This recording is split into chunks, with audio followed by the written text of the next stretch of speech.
Hey, guys. Hey. Oh, yeah. What the heck?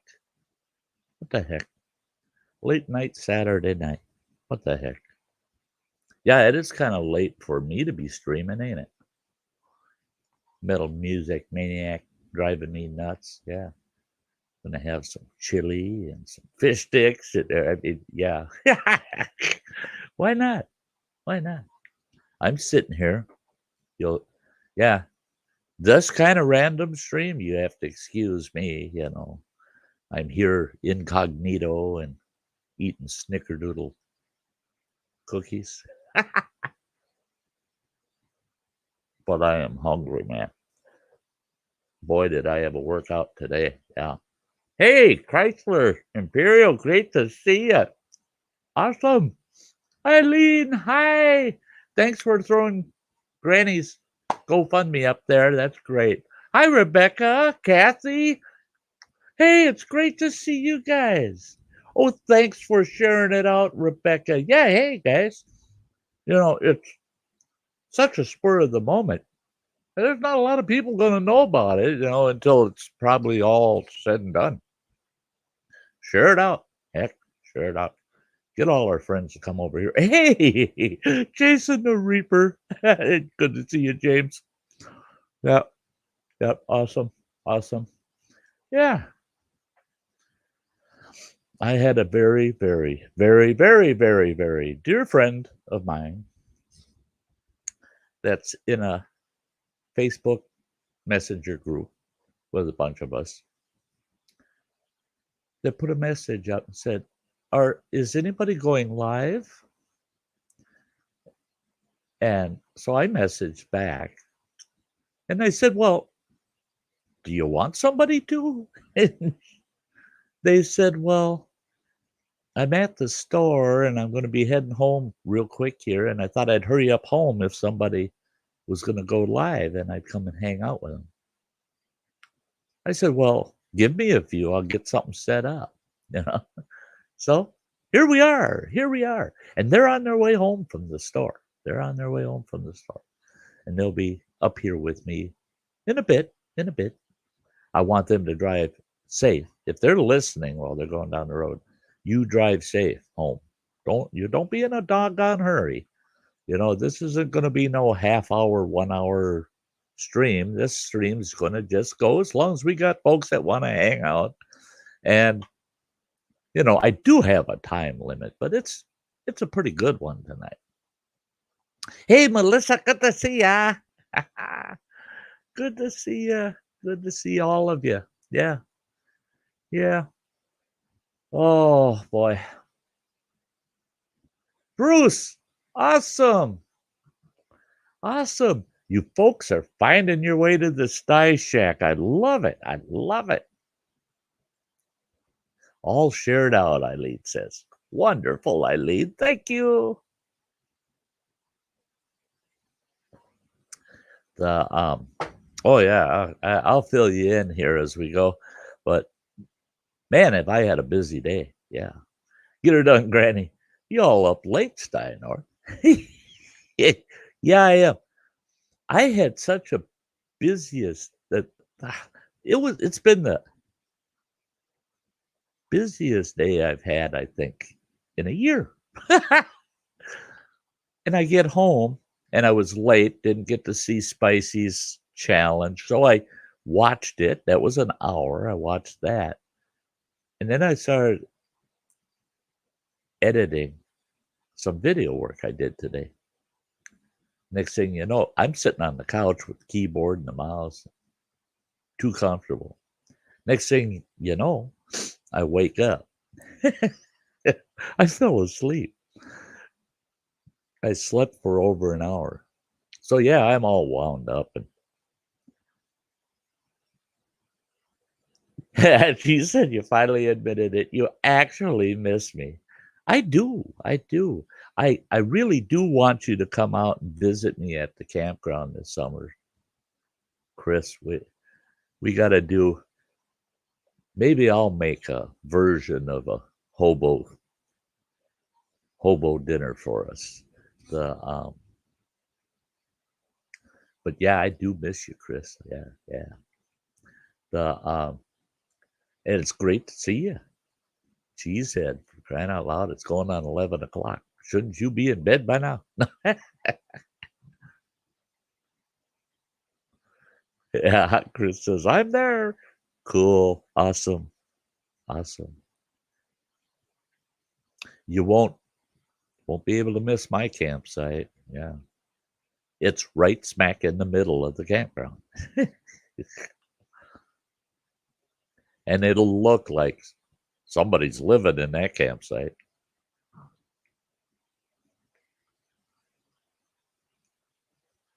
Yeah, cat naps catch up to us old folks sooner or later. I never nap. I never, it is so rare that I nap. And last summer, I found when I was at camp, oh man, I'd get up in the mornings, I'd go for about a mile walk in the morning before breakfast. I'd get back to camp. I'd make my coffee. So I had a cup of coffee to take with me on my walk. I get back to camp. Hey, Patriot Pirate, don't think I shouted out to you. Hello, hello. And um, I I get back to camp after my walk, and then I'd fix a nice breakfast, eat that breakfast. Then I'd find something to do for the day, keep myself busy and active. And I found that after I ate a light lunch, because I always ate a really light lunch, nice breakfast, light lunch, and a really decent dinner, right? In the afternoons, I'd find out I'd lay back in the hammock, or I'd have the door open on the trailer and there'd be a nice breeze. I'd lay down on the bunk. Boom, I'd fall asleep. I never nap. I never nap, except at camp. Well, today, that's what I was doing. This morning was a busy morning, kind of doing inventory on gear that's going to camp and where's it going to go? Is it going in the trailer? Do I haul it in the truck? What do I do? Moving stuff around. Busy all morning. About 11 o'clock this morning, I said, "Dang it, I'm too stressed out, man. I just can't think straight. I just like, what about this? What about that? Making up all these lists and stuff. Everything's got to go to camp because I'm going to be living there for 4.5 months." So I had to escape. I said, "No, the heck with it." Jumped in the truck, ran the quick trip, topped the tank off, and grabbed a couple of snacks and a cup of coffee, and pew, headed down the road. I went down to the campground I'm hosting, and I just did a quick drive through, a little bit of video, quick drive through, and I decided I'm going to go up to the second campsite that I'm hosting because I've never did a very thorough tour of it. So I headed up there, and that campsite, the gate's locked, so you can't drive in. So I hiked in to the campground, and I did a video of the campground. That campground, Beaver Lake Campground, is beautiful, beautiful. But so I got a lot of miles out there hiking around because I hiked both campgrounds, every single site, and made myself up a list of things that need to be done at each site, which isn't a lot. It's not much at all.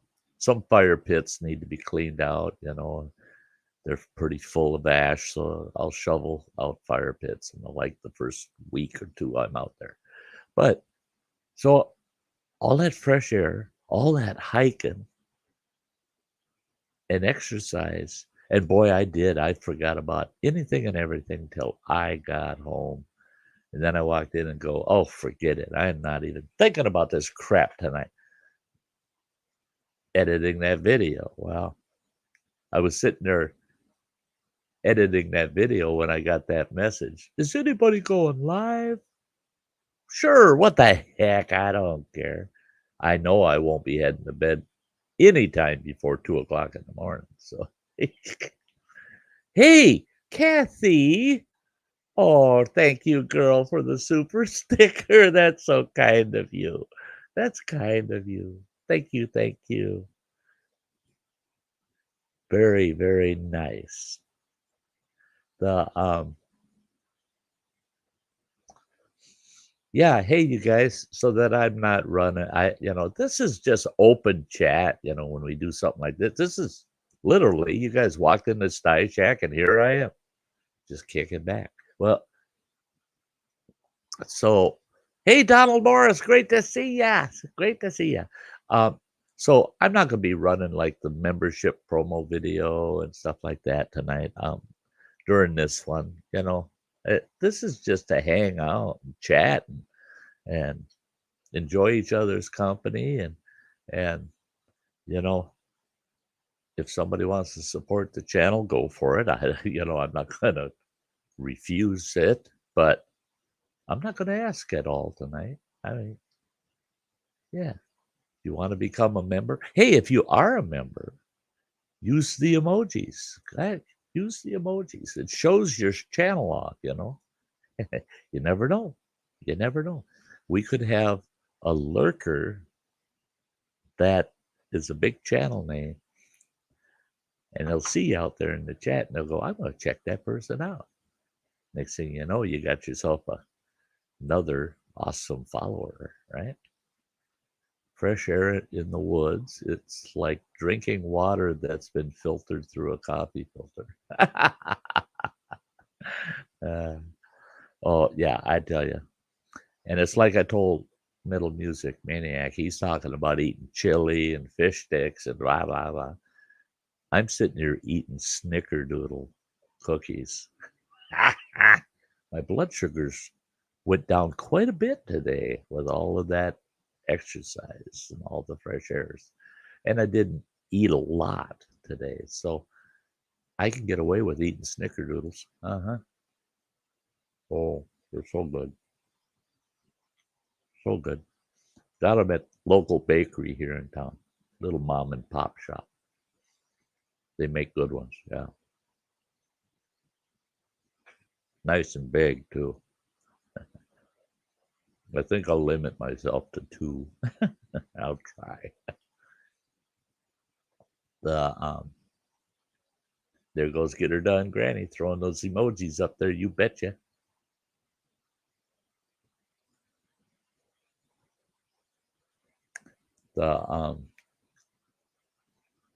There you go, James. He's getting his money's worth. Oh, good for you. Good for you. Oh yeah, today was just a blast. I mean, it was cool enough that you'd say it's chilly, and Donald, what the heck? I can't. The orange screens make it hard to read. Oh, well, thank you. I appreciate you. Oh, man, do I appreciate you. You're awesome. You folks are all awesome. All awesome. And that's one thing that's all I could think about while I was out there today is what's going to happen this summer, and bringing you guys along on the journey. Oh, look at here. Somebody got home from the store. I got to fix this. There we go. There she is. Hey. Good to see ya. You too. What's up? Hey, you wanted somebody to live stream. You got it. I was just checking to make sure I wasn't missing anything because when Phil was live earlier, he was like, maybe I'll see you guys later tonight and this and that, Right. So I was just checking. But yeah, I'm glad. It's good to, happy to see a friend whenever. Yeah, and it was perfect timing because after me falling asleep this evening, yeah, I was editing that video and I'm at that point where I was like, I don't want to do this anymore.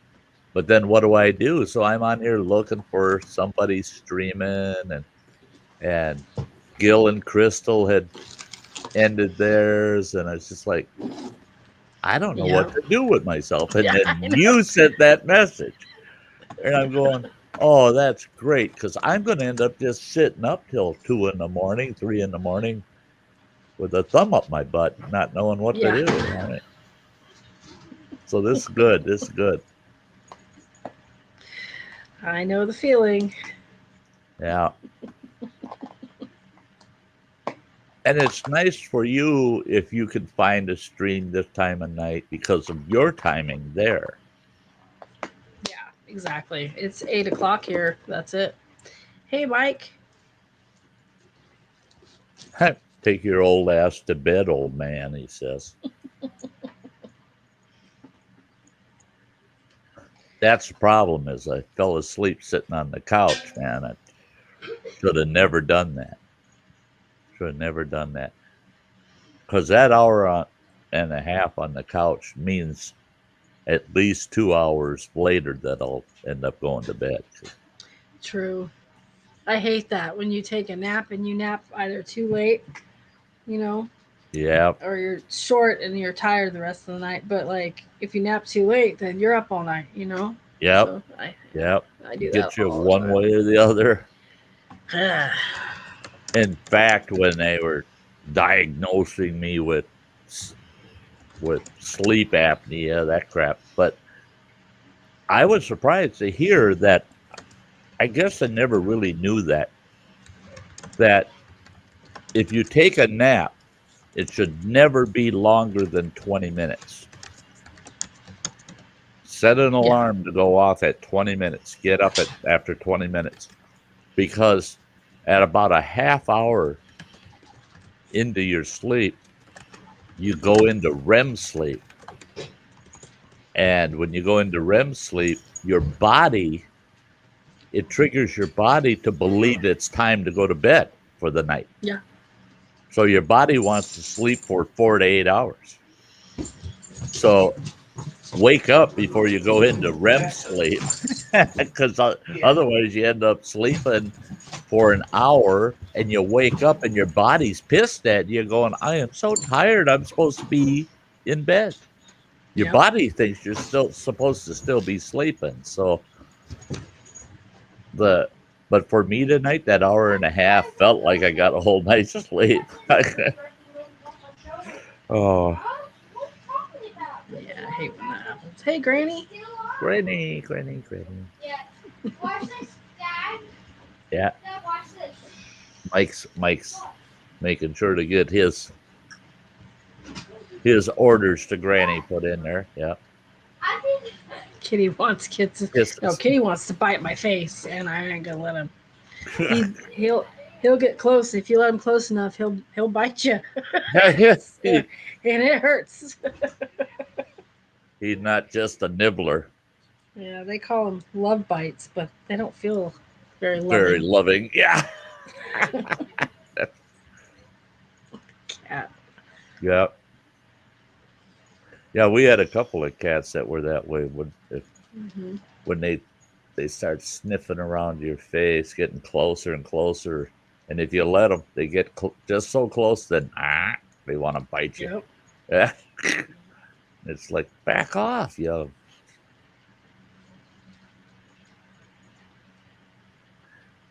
Mike wants to bite your face too, you know. He's crazy. At least I'd be kind. I'd nibble. I wouldn't bite. Yeah. I'm more of a nibbler, not a biter. Isn't that terrible? Yeah. Use the syrup this time, Mike. Nice. Metal music. Yeah. Some things don't need to be sweetened up. That's You see, he's yeah. going in for the kill. He says.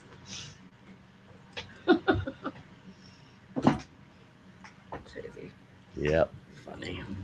I feel like Mr. Rogers taking my shoes off and everything in front of the, the camera. that was that It's a was me beautiful when I day in got the neighborhood. that was me when I walked in the door this evening when I finally got home. I walked in the door. Both my shoes were between the door and the mat that I put my shoes on. They were just on the floor, you know. I had Yeah. those off before the door even went click. And by the time I got to my bedroom, I was in my underwear. Out came a sleeveless shirt and a pair of shorts, and I got into those, and I'm like, there, and I'm looking, I'm going, son of a bitch, look at the clothes and the shoes all the way from the door to the bedroom. It just, no, comfort first. That's it. And I had my hands full of bags of groceries that I set on the kitchen floor on the way in. So nothing but a mess was made with me walking in the door. Look at my feet.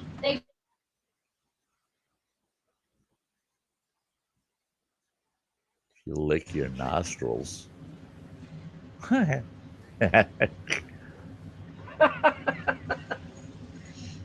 Silly.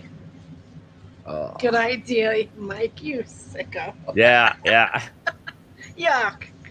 Yeah. I don't need to blow my nose. I got a long enough tongue to take care of that. I said sicko, but I wasn't talking to you. Yeah. What are you doing? Chase jumped right up there. Oh, I'm Sicko. here. He's like, hi. I'm sicko. Yeah. Crazy dog. I'll try anything twice. Funny.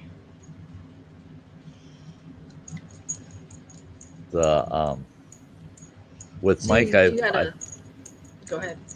No, you go ahead. You got a story topic for tomorrow?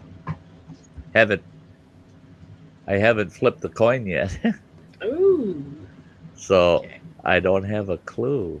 Gonna keep me in suspense. I get it. Yeah. Sorry. Usually early in the day, Saturday, I do that because I've got all of my Sty stories on a list. It's a little over 300, and I got them all on a list, and I use a random number generator, and it'll pick a number, and I go down the list. If I've already done that topic, I run it again until I hit one I haven't done, and that's what the show is for that week. I do the same thing for Sty Times, so. I have so many stories. I thought to myself the other day, have you ever thought about writing an actual book? I started writing a book about our move and the 4 years we spent in northwestern Montana. I started writing a book about that whole thing. I got about 2/3 of the way through it. I couldn't stand doing it. To me, it was a pain in the butt. And then it was stored on electronic media, and it crashed, and I lost it all. So I had about 260 pages written, and lost it all. 260 pages of a book. God, well, then when I started the Sty Story series, I don't think I was 8 or 10 stories into it, and right away I got family members, friends, people on YouTube. Well, why don't you write a book with your stories in it? Yeah. And I told them, you don't even realize how many damn stories there are. I said, it's ridiculous. I said, I'm not a book writer. So I've told other people, have at it. You write my Sty stories. They're all on you. It's like I told Running Water. He goes, Dad, you got to write those. You got to write them. And I said, there's over 200 I've already told. Can you imagine?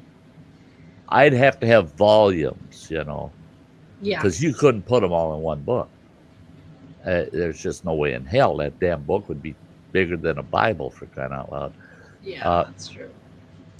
And he goes, well, if you're not going to write them, you need somebody to transcribe them for you, your stories. I said, there you go. You You go to my channel, start at the first one, and start transcribing. Go right ahead and write yourself all these volumes of Sty stories. Go out, find a publisher, and make $1 million. I don't give a shit. I don't want to write it. I don't want to deal with it. I don't want to edit. I don't want to have to be the editor for that stinking book. No. Um, Oh, cool. Yeah, hey, that's awesome, Scott. Eileen. Eileen said she's working on a book. Yeah, and it is strenuous. I mean, oh, oh, I can imagine. I. And the thing is I have a hard time talking about a topic as a third party. Okay. So I can't. It's hard for me to look at things I did and put it in written form as, and he did this and he did that and Sty did this and Sty. Everything I put in there is I. It's just, I if I put a conversation in there, it's not Sty said, it's I said, and so, and a couple of writers had told me, they said, no, you need to come off as a third party. You're watching that conversation and you need to identify yourself. Who is I, and blah, blah, blah. And I go, it's too technical for me. You tell your stories with such, great detail, though. I just thought it might be a cool thing. Hey, Yeah. Cheesehead. Yeah, cheese is here. Cheese is here. Here's my storybook. Sty's a bum. The end. The end. Yeah. He's a hungry bum. Yeah. Come out to camp and cook, Cheese said. Yeah. If you want to call me a bum, that's all right, because I love that hobo stew you make on the campfire. Yeah. Be a bum any day at Cheesehead's campsite. Yeah. Yeah, I went to my second campground. It's the first time I actually did a walkthrough of the campground. And there's a campsite there. I should have told them I want my hosting location to be there. It's got the most beautiful lake access off that site, and it's all sandy bottomed in there. It's all sand. It's like a public beach, but it's just that campsite for that campsite. Oh, I would have killed to have that campsite. But no, they're not going to let me host from up there because there's no cell service. There ain't nothing. You can't. Yeah, I told.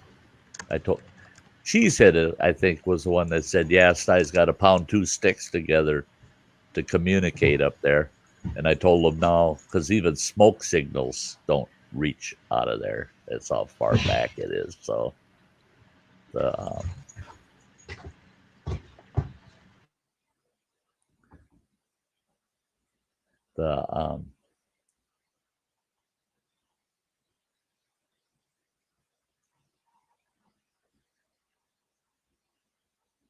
yeah, thanks, Scott. And that's why I said, I opened the whole opportunity up to Running Water.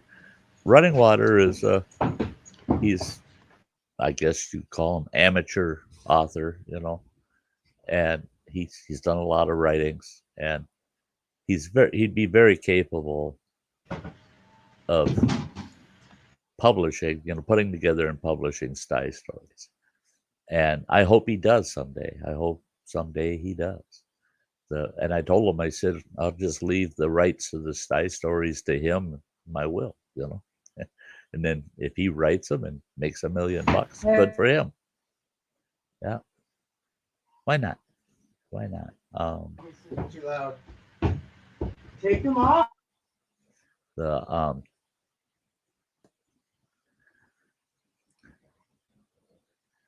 I've talked to a couple authors, and they said that they've written books about people's stories. They might have 4 or 5 things in their life that they wanted to write about. And those people say, we just sit and interview them and then write the book. And they told me, they said, we usually don't have it in the detail that you put into your Sty stories. Yeah. They said, really, all we have to do is transcribe your story and just, make some corrections and the grammar issue and all that, blah, blah, blah.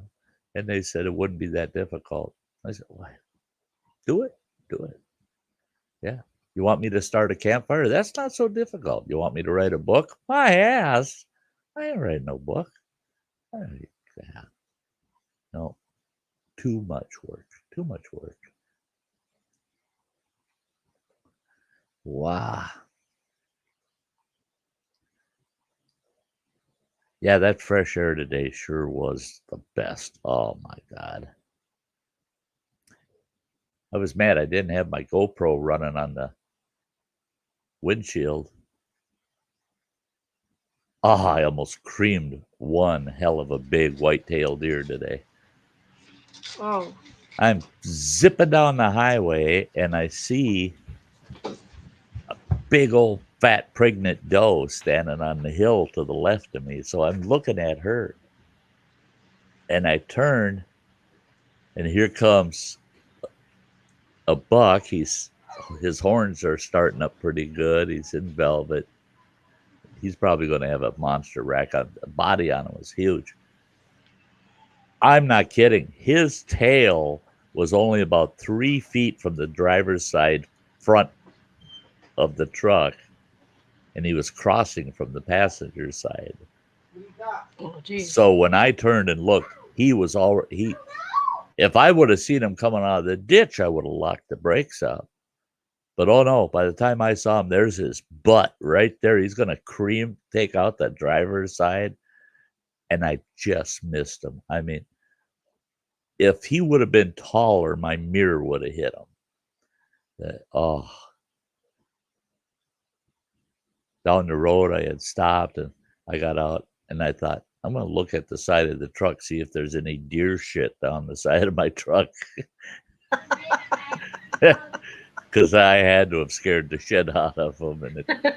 And he was close enough. It could have gotten on my truck. Yeah.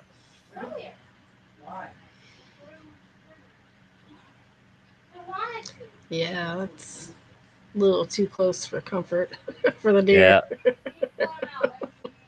Yeah. And you. Yeah. Well, and I really didn't want to slam the brakes on because I had my back seat of my truck is all full of camping gear. And so is the box of the truck. The box has that big generator sitting in the back of it. And if I slam the brakes on, that thing's going to slide the full length of the box. And so, yeah, when I got home, I rearranged things in the truck so that I don't get pummeled with a bunch of stuff if I hit the brakes. And the generator's now at the front of the box instead of the back. Yeah, a little after the fact, but yeah. Man.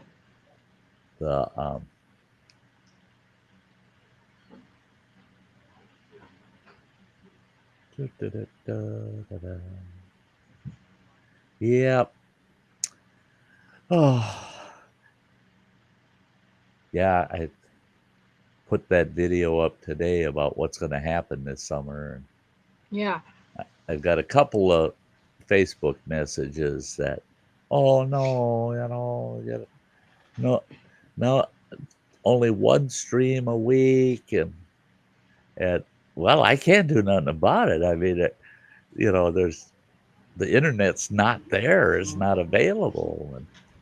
But I got really good news this evening from Travis from Destination Great Lakes.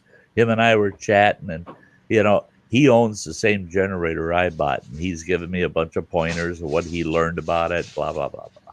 So we're talking about our generators. And then we got into other issues about hosting the campground, because he hosts a campground that's a half hour south of mine. And once a week, we're going to get together and do collabs. It'll either be a video collab or it's going to be live. We're thinking when he comes to my campground, because 1 week he'll come to mine, next week I'll go to his. And we're what he's thinking of doing is when he comes to do his weekly collab with me at my site, because I got very good cell service there. And the Forest Service is giving me a hotspot, but I'm not allowed to use it for personal use, only to access their websites to manage the campground. It's a federal account, so you're not allowed to use it for personal purposes. But Travis has this hotspot, and he's bringing it with him when he comes to my campground every other week, and we're going to do the campground hosting collab every other week live using his hotspot. So that cheered me up quite a bit. So 1 week it'll be a single live stream. The following week it'll be 2 live streams in a week. And Cool. and if Starlink comes through, it'll be a lot of live streams. I'll do randoms like this one sometimes, But, well, I shouldn't say like this one because I can't do them after 10 o'clock at night because that's quiet time.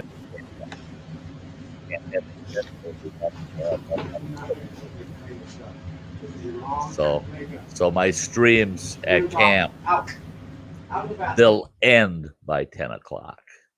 They'll be, they'll start God knows when, but I could start them at 6 o'clock in the evening and have a 4-hour live stream. But 1, 2, 3. I want to see you get Frank and Monk on the stream. This is a new campground, but I got a gut feeling that Frank and Monk has a relative there. He might appear, yeah. Yeah. And if not, when I go to visit Travis, Frank and Monk, that's his campground. Frank and Monk will probably jump on my truck somewhere and ride up there just to harass me. Yeah, I'm pretty sure that there's going to be a few incidents. Once they realize I'm not a passing through camper, they're going to go long-term food source. Yeah. Is that how I remember this?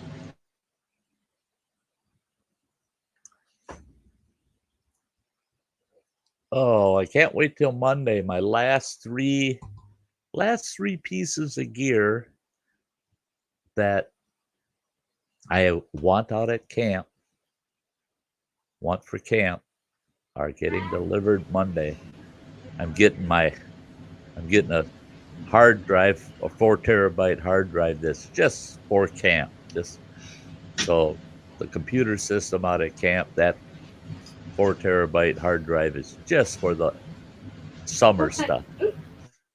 Plus, I'm getting a transmitter that transmits Bluetooth. What it does is it boosts the Bluetooth signal 300 feet out from its location. He says he'll share, Mike. He'll share. Yeah. Okay, bye-bye. That's enough. I went to Cold Stone and he liked the ice cream so much I surprised him the next day because he did good at school this week. So I got him a take home of his favorite flavor. She got me cotton candy. Yeah, cotton candy. Cotton candy. Yeah. Candy ice cream. And the other item I'm getting is my electric cooler. It's a Coleman 40-quart cooler that runs off a 12-volt. Now, I had one, but it was 10 years ago. They've upgraded them since, so this one will probably be running better than the one I originally had. And that thing was awesome. That was awesome. It kept everything as cool as your refrigerator at home would. there's no freezer in it, but as far as refrigeration, and this summer, oh, is that going to come in handy, man? Yeah, got to have cold drinks, you know. And that's coming on Monday. So, busy day on Monday, picking up packages. I was a little pissed when I went to the post office today. Open my post office box. There's nothing but one piece of paper in there. Pull it out. And it says I got till April 30th to pay for my post office box for the year. Well, you can pay 6 months or a year, right? I told them, I said, and they had already checkmarked the 6 month. And I told the gal, I said, no, I want to pay for a year. And she goes, but you've always paid for 6 months. I said, I want to pay for a year because I don't want to have to think about it. I said, I don't want to think about it ever again. You know, once a year, that's it. Every 6 months, get that notice. $64 for a tiny little P.O. box, you know. Didn't see that coming. It's just like, hey, $64. And that P.O. box, nothing goes there except Sty North mail. It's all channel mail that goes to that mailbox.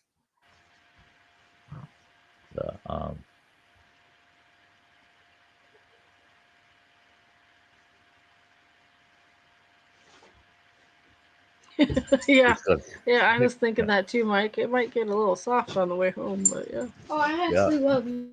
Yeah. Yeah, I wish, I have a mute button and everything, but sometimes you just wish family had one. Yeah, can I push the family mute? That's it. God. With my family, when computers became a real issue, especially the internet, my kids were older teenagers already. And I don't know how many times I said there needs to be a delete family for certain family members. Delete. Or why the hell don't we get monthly upgrades on our kids like you do on your computer? You know, make them better, would you? You know, we need to upgrade our kids again. Yeah. Yeah, they got all these glitches and issues, you know. He's a stupid con. Yeah. Yeah.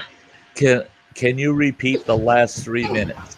The last 3 minutes. The last 3 minutes. The last 3 minutes. Did I repeat that enough for you? The last 3 minutes. Yeah.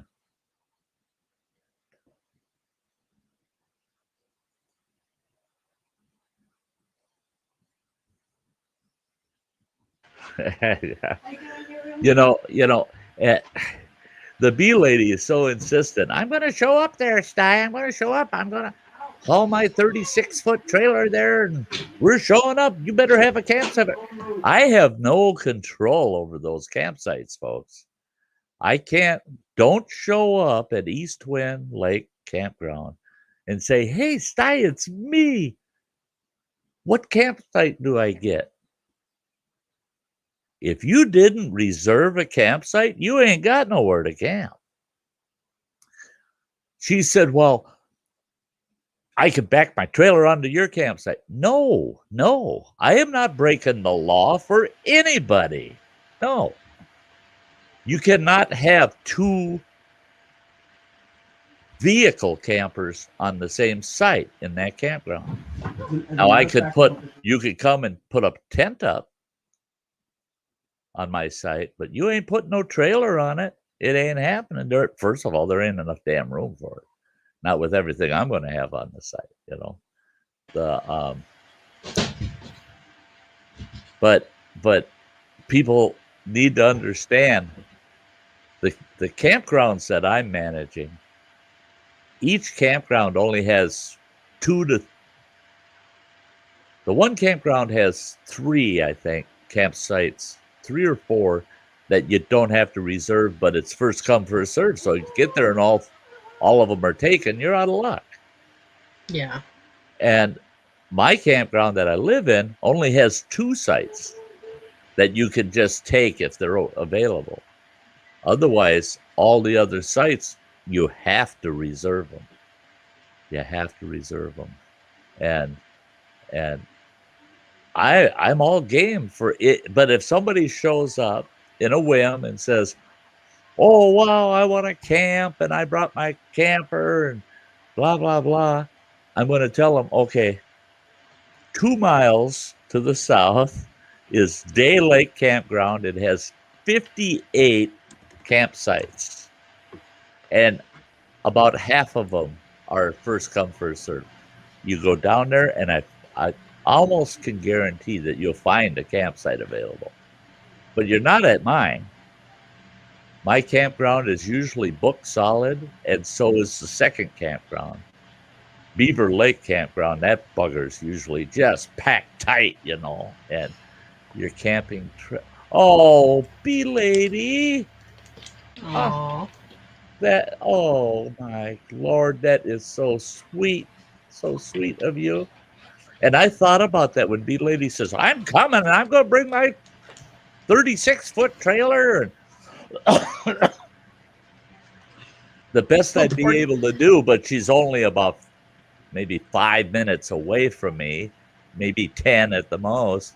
I'd take her down and find them a spot at Day Lake, a really sweet campsite, and we'd only be 5-10 minutes apart. So but I'd find a spot in that campground there for their trailer, and that campground at this point does not have a host.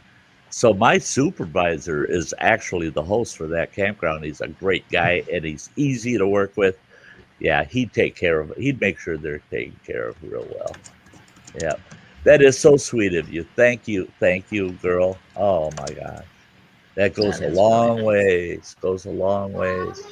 Yeah, I couldn't believe it. My budget for camp this summer was with equipment I needed to replace or buy, and new equipment I needed, a lot of electronics that I had to duplicate and change out to be able to do things remote. That whole budget came to a little over $2,400. Yeah. Guess what? I've got $300 left. I managed to get everything though. Everything on the list and a few add-ons. I managed to get it all. And I still got $300 left after that budget got used up. So that was great. That was great. No worries, as long as you get to go camping, I will come and sleep in my truck. Oh, but like I said, bee lady, I would find an awesome campsite that's literally just minutes away. I've told a few people that want to come and visit. That I've got one couple that wants to come and stay at my campground, and I told them about the reservation issue. If you know when, get on recreation.gov and reserve that site, because then nobody can take it from you. They reserved the site they wanted, and I knew that was the site they're going to want. That's number 10, but that's a walk-in. You got to walk almost the length of a football field into that campsite, and it's all by itself. It's big and open with lots of shade trees all around the outer rim of it, and it's right on the water. And these people are adventurers. They canoe and wilderness hike and camp. So for them, packing gear in there to camp with a tent, they're gonna love it. They're gonna love it. But yep, they're locking it in. So they're sure that they got a place to stay at that campground. Hey, David Jones. Hey, hey, hey. The Yeah, I'm just so well. Thank you, B lady, for sharing it out. The I'm just too damn excited about getting out there and doing this year. The I was surprised that I was surprised. I figured I hiked about 5 to 6 miles today, and I haven't been hiking all damn winter, you know. And yeah, my hips were hurting a bit, calves were kind of sore, feet feet were feeling a little. The But I realized after my nap, I realized, oh yeah, that's that kind of feel good hurt, you know. Yeah, or that's a hurt that feels good. Yeah. Lets you know you're alive and everything's working, you know.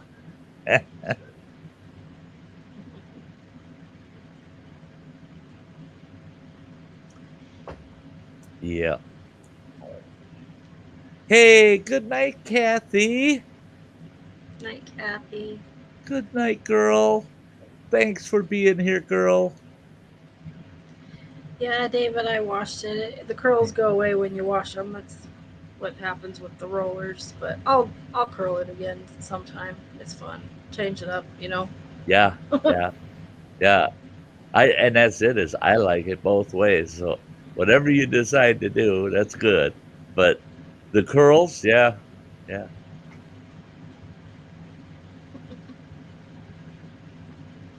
It's fun.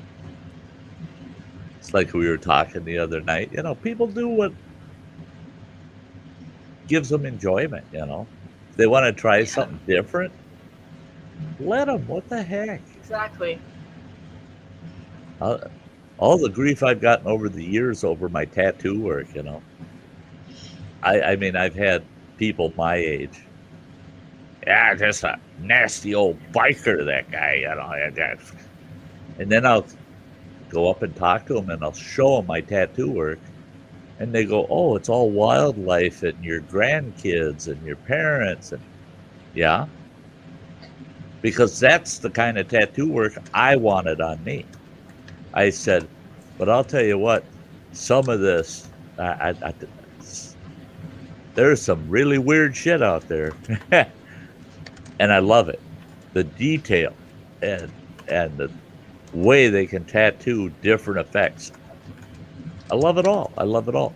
But for me, on my canvas, I wanted it to be outdoor related.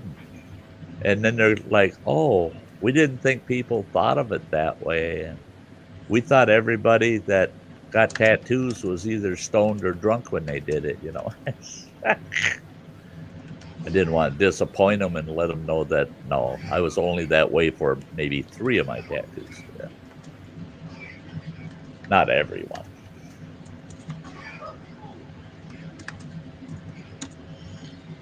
The David. Hey, look at this fella. What the hell is that? Oh, it's his graphics, his new graphics. Hey, Oh, Nicholas. Hey, buddy. 1 second. I can't hear you guys yet. It's gonna be a second. oh boy, your mic volume's really high. That's cool. Yeah, it is. The I like it.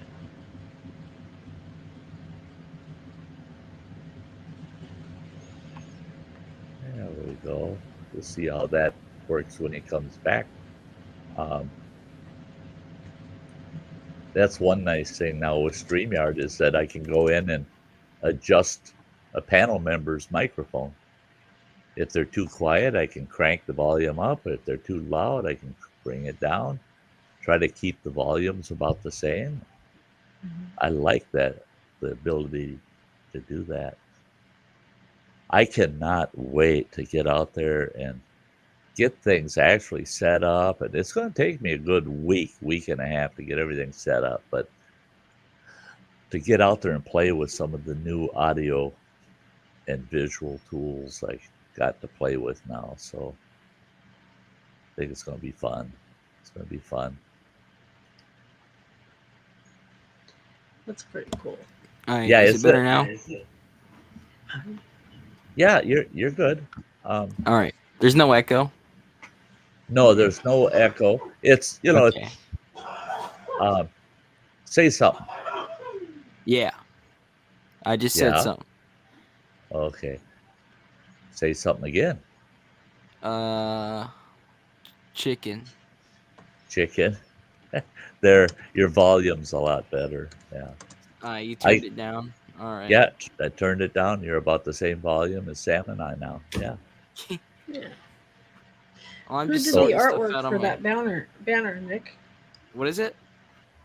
Who drew that for you? Oh, there was a comic book illustrator, and I had him do my new intro and banners and icons. Like, if I comment in chat, you can see the new icon.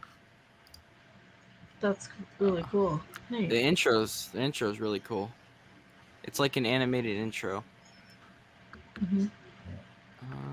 Yep, that's cool. Awesome. Oh, B lady. Yeah. Anne's fine. She just needs some time. She just wants to take a break, and life and all of the crap it throws at each of us, and then you're trying to for her to be on YouTube, she can't. That's just the way she is too. If she's on YouTube, she feels so obligated to moderate for all of her friends.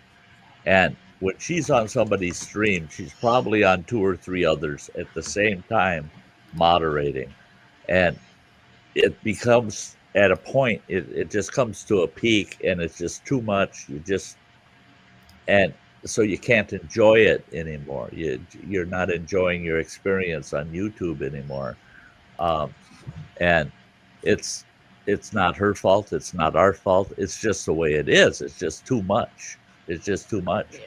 So we want to give her all the room she needs to just relax, come back to a point where she feels just wide open comfortable to pop back up and on.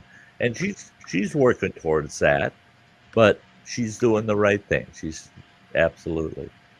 Sometimes you got to walk away from it. You just got to walk away from it. She hasn't walked away from anyone. She walked away from the stress of all of the activity on YouTube and things, It's just too much. It's like having 4 jobs, And sometimes you got to just take a sabbatical, and I'm proud of her for doing that. Yeah. Hit the reset button. Yeah. There's the new banner. Yeah. And then Love it. I don't know what all I can put on here, but I'm getting ready for the trip. Is it all right if I still come early May or what? Well, what is early May? Real early May. Yeah. Early. Yeah. Beginning. Well, I'm not even there till May 1st. Yeah.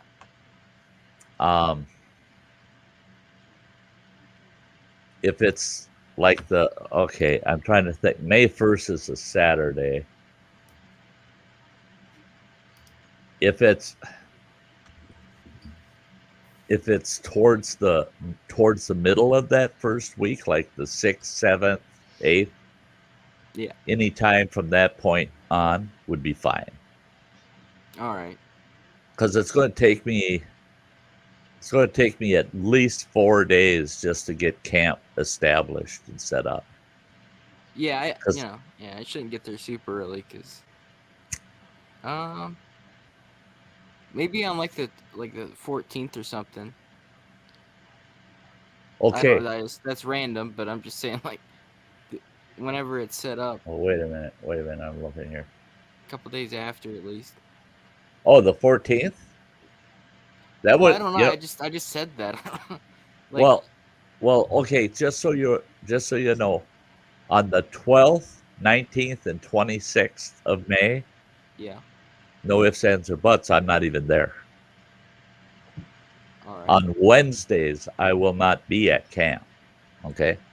Just so you know, if you come out, let's say you came out on a Monday and you're going to stay till Sunday, you know, Yeah. on Wednesday, all day Wednesday, well, from about 10 o'clock in the morning Wednesday until 10 o'clock in the morning Thursday, I'm not there. All right. I have to come back here.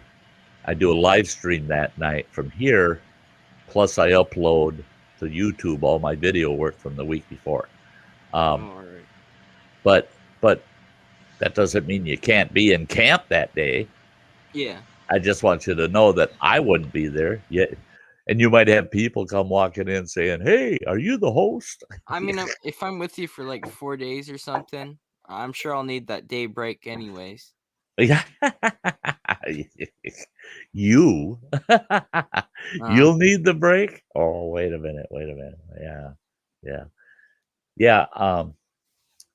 I'll have to get you my phone number, and then because once I'm down there on May 1st, I won't have the internet access. But you can text me then, and let me know what you're doing, when you're showing up, where.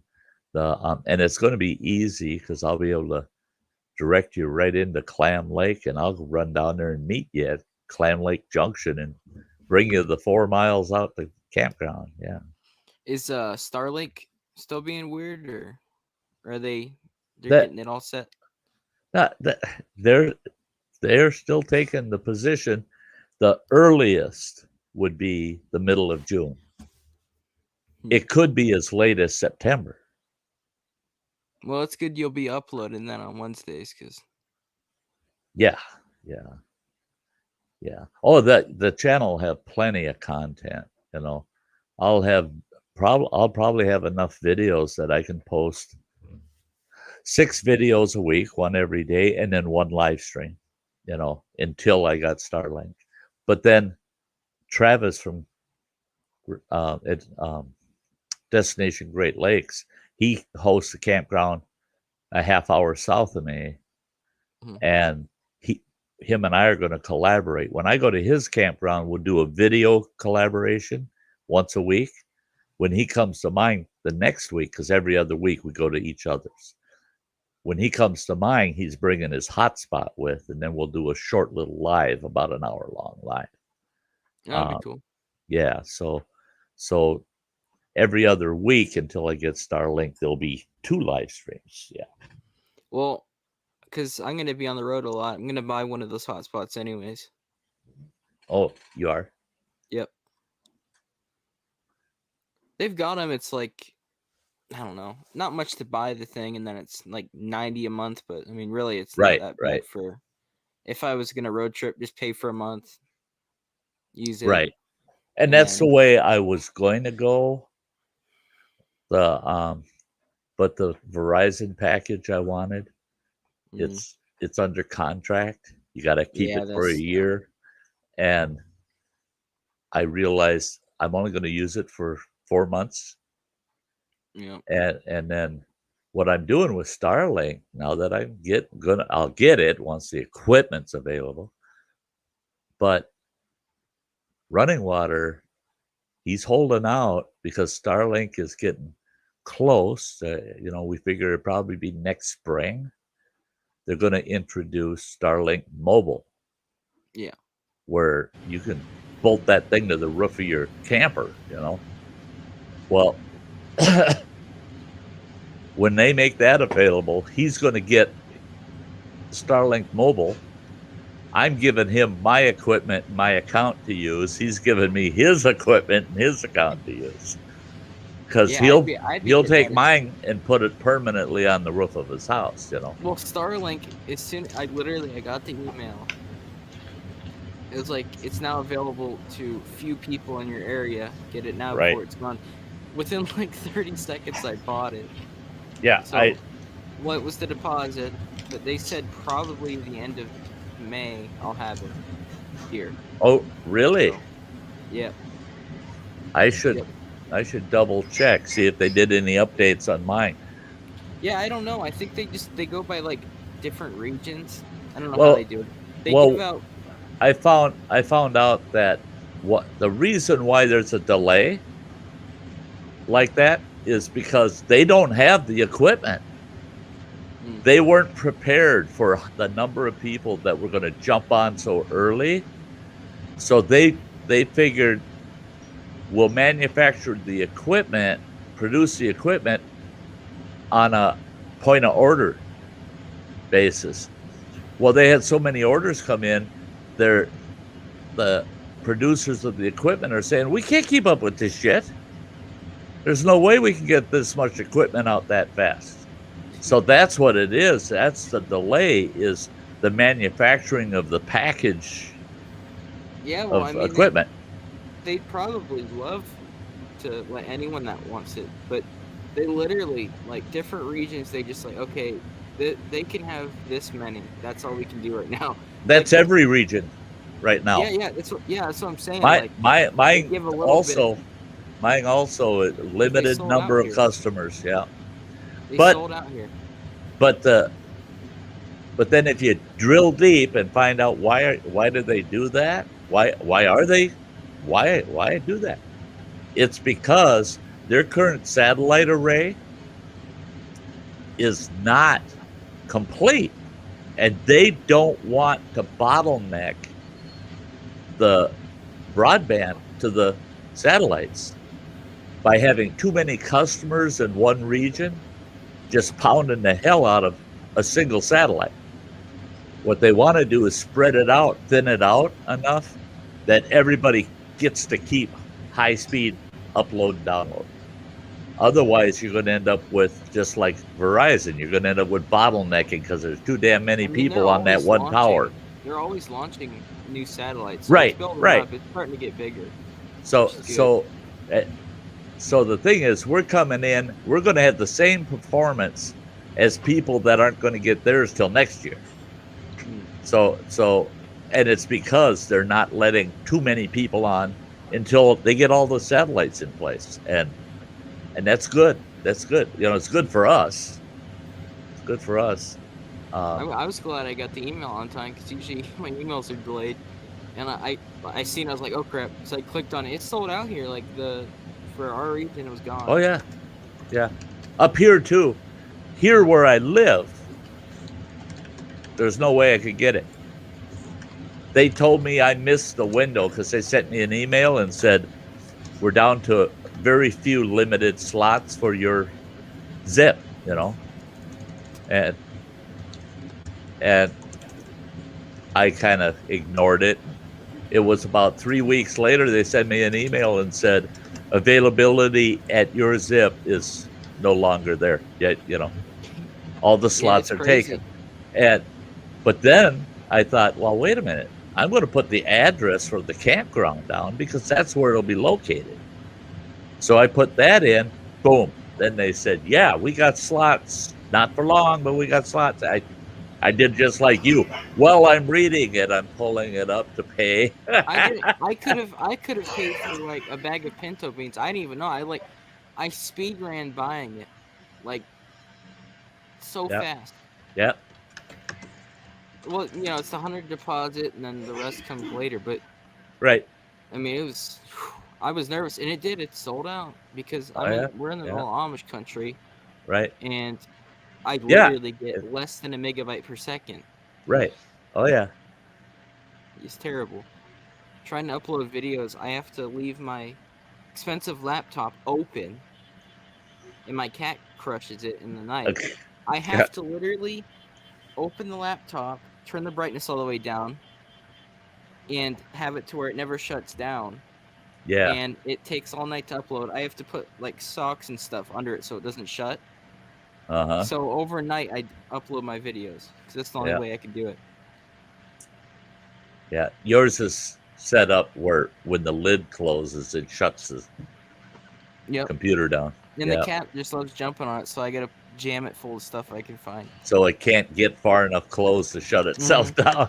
Yeah. See, I got to do that too. I got these two little perfect wooden blocks with rubber glued on 2 sides that I stick in there that holds the lid up so it can't get to that shutoff point. Yeah. Because when I'm out at camp, I'll be rendering a video or something, but I got to run and do something. And only happened a couple times. Close the lid and go, oh shit! I just stopped it. I just screwed it up, you know. So I made those blocks so if I close it, it don't shut it off. Yeah. Yeah. Well, I did use these like giant packing peanuts. I used them, but then they just got worn out. So, I mean, out of the hundreds of videos I've uploaded, I've had to do that every time. And honestly, like half of them has been on that laptop. I don't know how it's still going, but hey, I loved your crappie fishing video the other day. Well, I've got 6 other ones on my GoPro I gotta edit tonight. Actually, no, I'm not going to sleep in my room. I want to be out here. But it made me want to go fishing. Well, I like crappie fishing. Like earlier, I had 10 minnows left, and it was packed full of people. Yep. And I literally I just stopped there, and I caught 10 crappie. Yeah. Yeah. And everyone's looking at me like, "What the?" Because they weren't catching nothing. I told the one next to me, "You got to learn the different spots." Yeah. Literally for that spot, because people were running their bobber like a foot up, and I kid you not, 3 inches bobber to hook. Yeah. With the and that was fishing shallow. Now, see the lake that my campground's on. Mm-hmm. That lake, after the spring season, then you need to go out and you find the deep water pools in the lake. You know, where it's deepest, and you fish around the rims of that, and you start out real shallow, and you keep extending your line, until you hit one, and that's where you're going to stay, because depending on the weather, they'll stay at a certain level down there, and they run in packs just like walleyes, and they run in packs, and there might be 10 minutes, you'll catch 25, and then all of a sudden they're dead for a half an hour, and then here they are, they're back, because they rove and back. Well, I've learned, I don't know, it's crappie and trout. Like I really learned them. Those are like my 2, but I know with them, there's a point where they're not biting. You just leave. It's not even worth casting anymore. Just leave and come back. Yeah, unless you like just sitting there on your butt along the lake and drink beer or something, Listen to people fighting. You might as well wrap it up. Yeah, come back later. But that lake at the campground, you'll do some crappie fishing. You can fish off. They got a fishing pier, but right by my campsite, you can fish right off of there too. I mean, well, I'm gonna reseal my truck cap soon and turn the back of my truck into a camper, like the inside. Awesome. So I can do truck camping videos, and then also I don't need to. I was gonna get a camper, but I really don't think I'd use it enough to make it. It just kind of be a killjoy camping. Like I just wouldn't use it. And like, for my purpose, making videos, what am I gonna just film me camping in a camper? Well, see, that's why what I do, it's like unique camping. You know what I mean? Like, well, that's like 10 or now. That's like me. All kinds of people keep telling me, Sty, why don't you buy an actual camper, trailer? Yeah. Because I'm camping out of a utility trailer that I've modified. Yep. That's what makes it unique. I don't have running water. I don't have, you do have running water. I don't have I don't have a furnace. I don't have the cook stove and the refrigerator and all that happy horse shit that a camper has. No, mine's a utility trailer with a fold-down bed I built in it. And that's what makes it unique. And it's semi-primitive. It's not glamping, And I've got tents up the yin-yang, so if I want a tent camp, it'd take me 10 minutes and I got a tent up. Which one should I put up next? You know, I even got one for the box of my truck. You know, the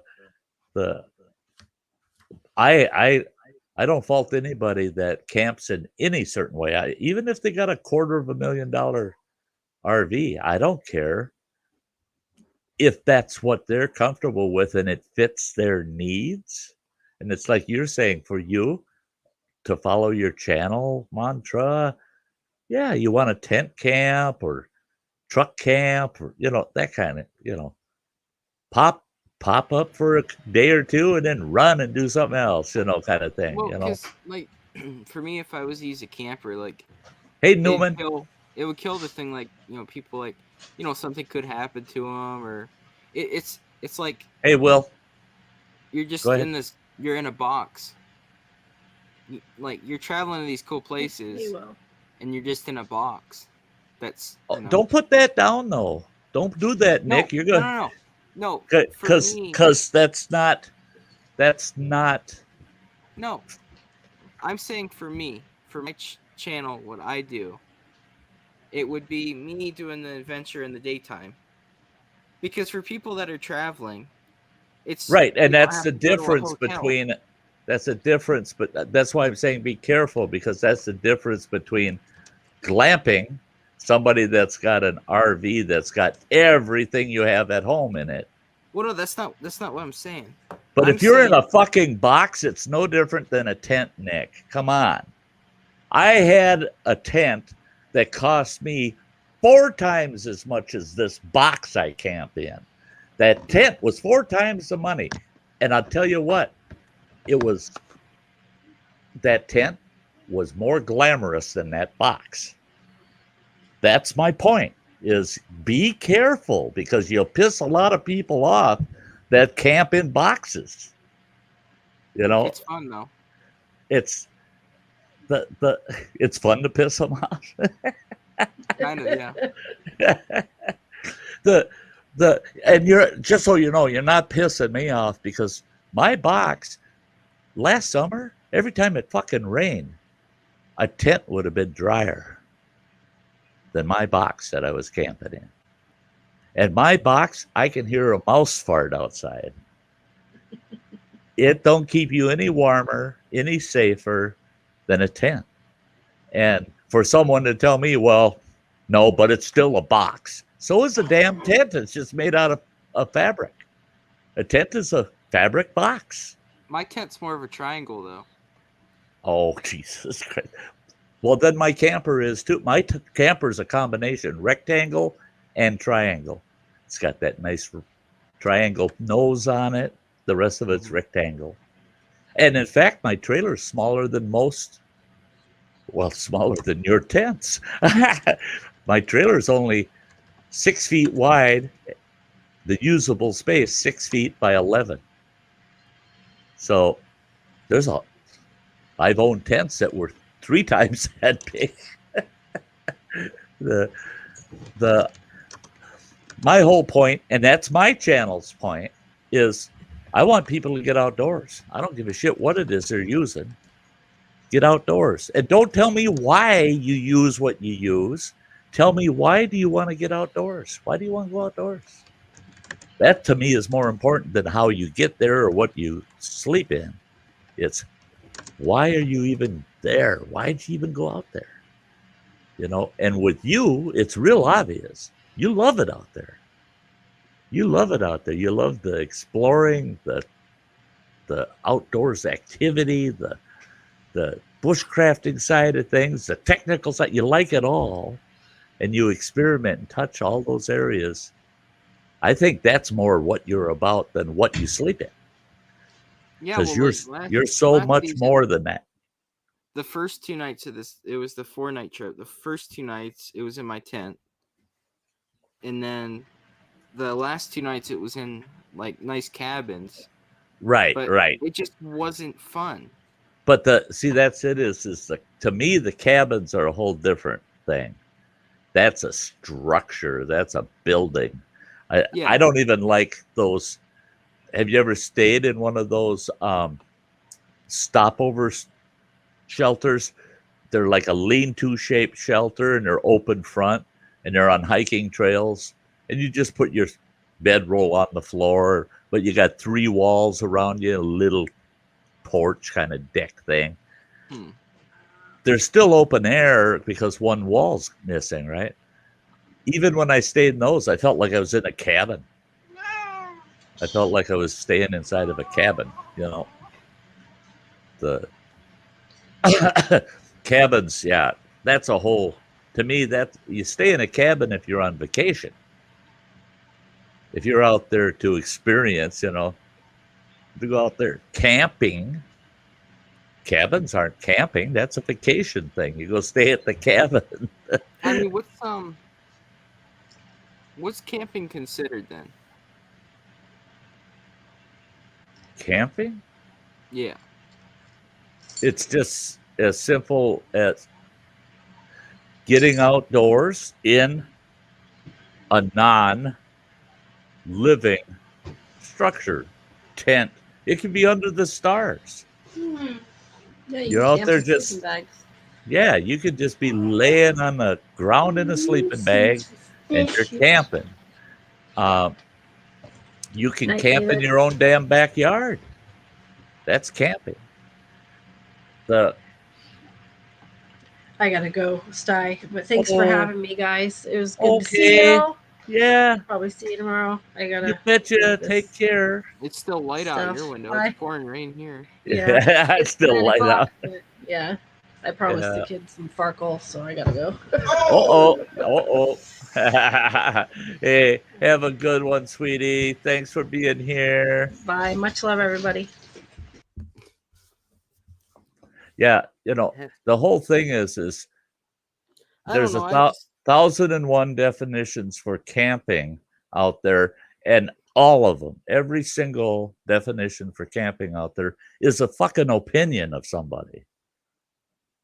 To some people, they can have a $250,000 RV, go out to a remote campground somewhere, no cell service, nothing out there, park their $250,000 RV, and they sit out around the campfire for 3-4 nights, and they eat at the picnic table, and they're eating what we would consider a picnic lunch kind of meal. I mean, it's definitely to each own, like what they consider being, you know, right. What like to them is camp. What is camping? You know, what is camp? What is, you know, and I don't fault anybody's own opinion of what warrants camping. You know, as long as they're getting outdoors, because outdoors is the key element to camping. If you don't have outdoors in it, then I mean, you're not camping if you're staying in a trailer in a Walmart parking lot. Now, a lot of people would say, well, yes, you are. You put a barbecue out and you cook, and that's camping. No, you're parking in a park. That's a Walmart parking lot. You're not camping in the parking lot. That's no. But if that's their opinion, huh, they can have it, you know. It's not going to kill me, but I'm not going to get the camping site next to them at Walmart. Hey, running water. The running water. He must be in a truck stop somewhere. But see, now I've had people say to me, well, everything you're putting out at the campground for this summer, you're really not going to be camping. You're just living in a campground. It's still camping. I'll be cooking over the campfire. I'll be doing everything I would do at any other camp. I'll be going out hiking, kayaking, fishing, doing all these outdoor activities. Yeah, I mean, definitely your setup's a lot different.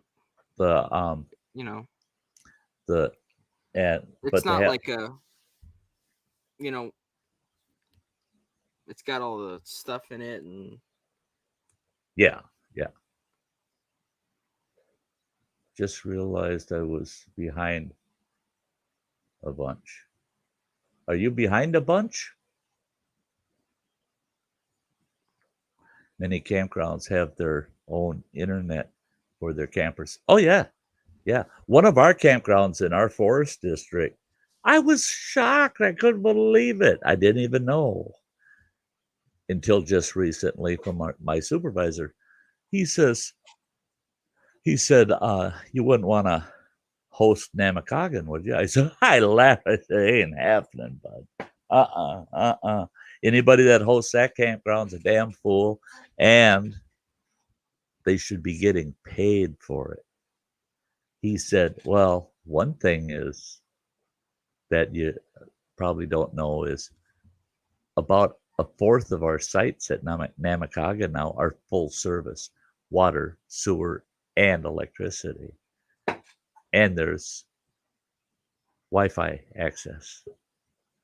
What the heck? I said, I stayed at that campground. It never had no such thing. He says, well, they do now, but they've got over 60 sites at that campground. Oh, I don't want to host that son of a bitch. And you got to mow that whole son of a bitch. That thing's huge, that campground. Hey. Is your water If you're at running? Walmart, that's not camping, that's tailgating. That's tailgate. Don't tailgate in Walmart. You never know who you'll run into. I was gonna do that stealth camping. Well, some of the times it's not really camping, but it's like it's almost like a challenge. Yeah, I've stealth camped. I've stealth camped. We have spots up here at the Apostle Islands National Lakeshore. You're not allowed to camp, period. Oh, I have. I get off of the trail 50 yards, and I'll be all set up and camp, and then I'll spend 2 nights, 3 nights at a spot, and I'll hear hikers on that trail walking through and stuff, and just hope one of them doesn't walk into the woods at that spot to go pee, and then all of a sudden they get clotheslined by a camouflage piece of paracord that my hammock cover is tied to. Stealth camping actually is fun, just to go out there and you're trying to camp where nobody will know you're even there. So they're cold camps in the sense that if anything, you use a little trail stove, and you're not having a fire pit, around the fire at night. None of that. It's, you don't want anybody to know you're there. And when you leave, you want to be able to stop and look back at that campsite that you had, and you can't tell anybody's ever stayed there. And off you go. That's a blast. Stealth camping is fun. It's actually exciting. Especially if you can be close enough where you can see or hear people, but they haven't got a clue you're there. That's I'm gonna really. Hey, Blake. Like soon here, I'm gonna camp probably twice a week. And I wanted to mix it up with what I do. Mm-hmm. But yeah, stealth camping can be pretty fun. I've been doing some more of that pay dirt. Oh, you did? Yeah, this one has a gram in it. I gotta pan that one still, and this one's different one. Oh yeah. Yeah, where is it? I did this mini one. It's a really small one, and come with those gems. But I got this in gold. Oh yeah.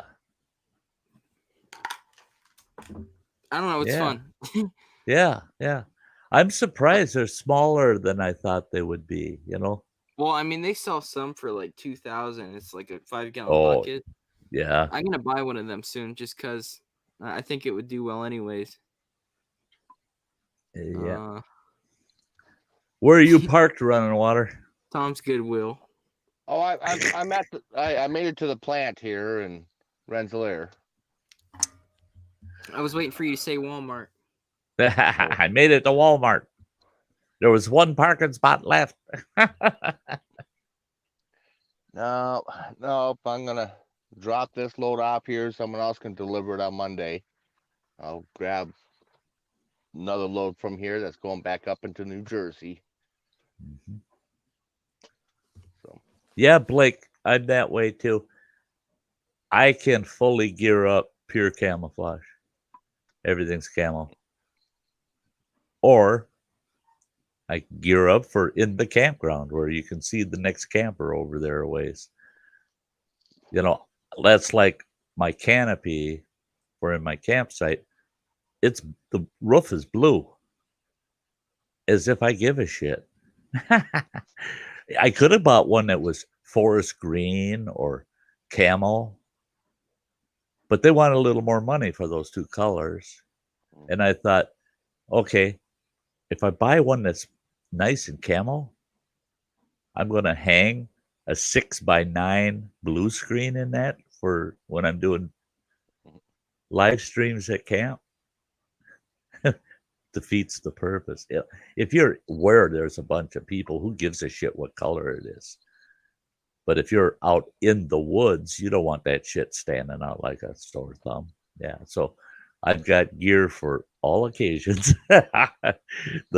I'm way out in the woods and I don't want to see bright colors that don't belong out there. Then yeah, it's all my camo gear and OD, everything OD or camo. That makes it even better, Blake. Crashing down. Yeah. He said they're cracking down on people camping in lots. Oh yeah.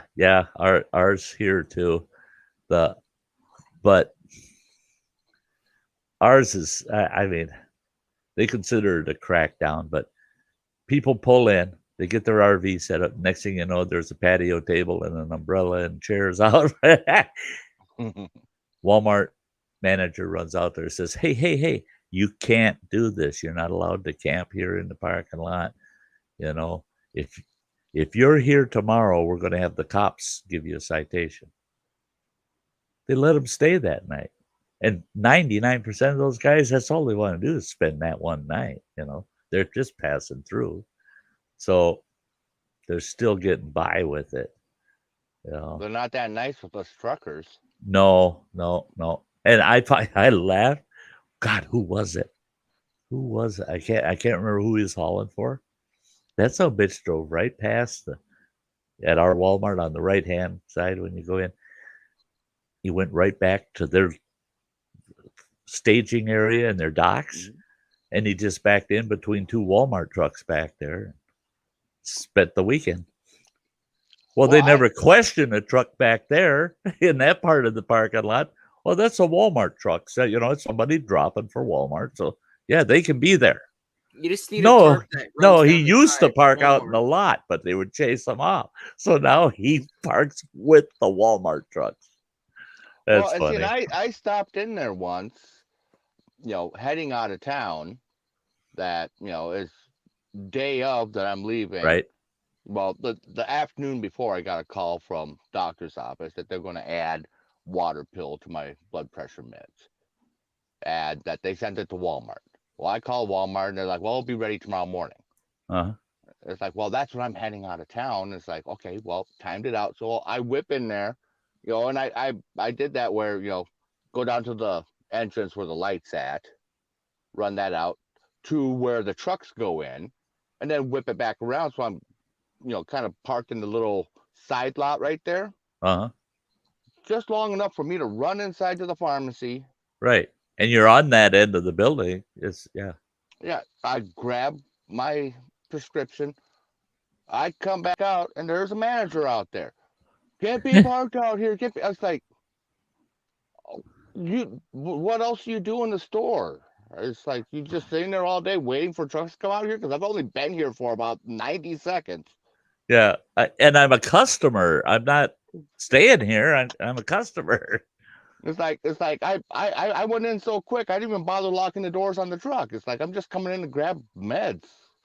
I'm heading out of town. I won't be back for a few months. Right. Yeah, but yeah, it used to be we could park at the Walmarts, Yep. Sam Walton, he loved us truckers. Well, see, the thing. The Walmarts here, all the managers are just a-holes. Like, all of them. I haven't seen one nice one. See, half the workers are jerks. I don't understand them, their frame of mind there, because having the truckers out in your lot, especially over the road truckers, put them in your lot, crap ain't going to come down and things aren't going to happen out there. It's all these campers and RVs that are parking there, and they party out there all damn night and carry on, and there's incidents where all of a sudden the cops are needed.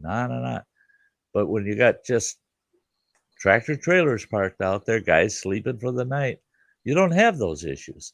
So I think they're ass backwards. I think they should just keep the RVs the hell out of there, the campers, and the truckers always use the end of the lot.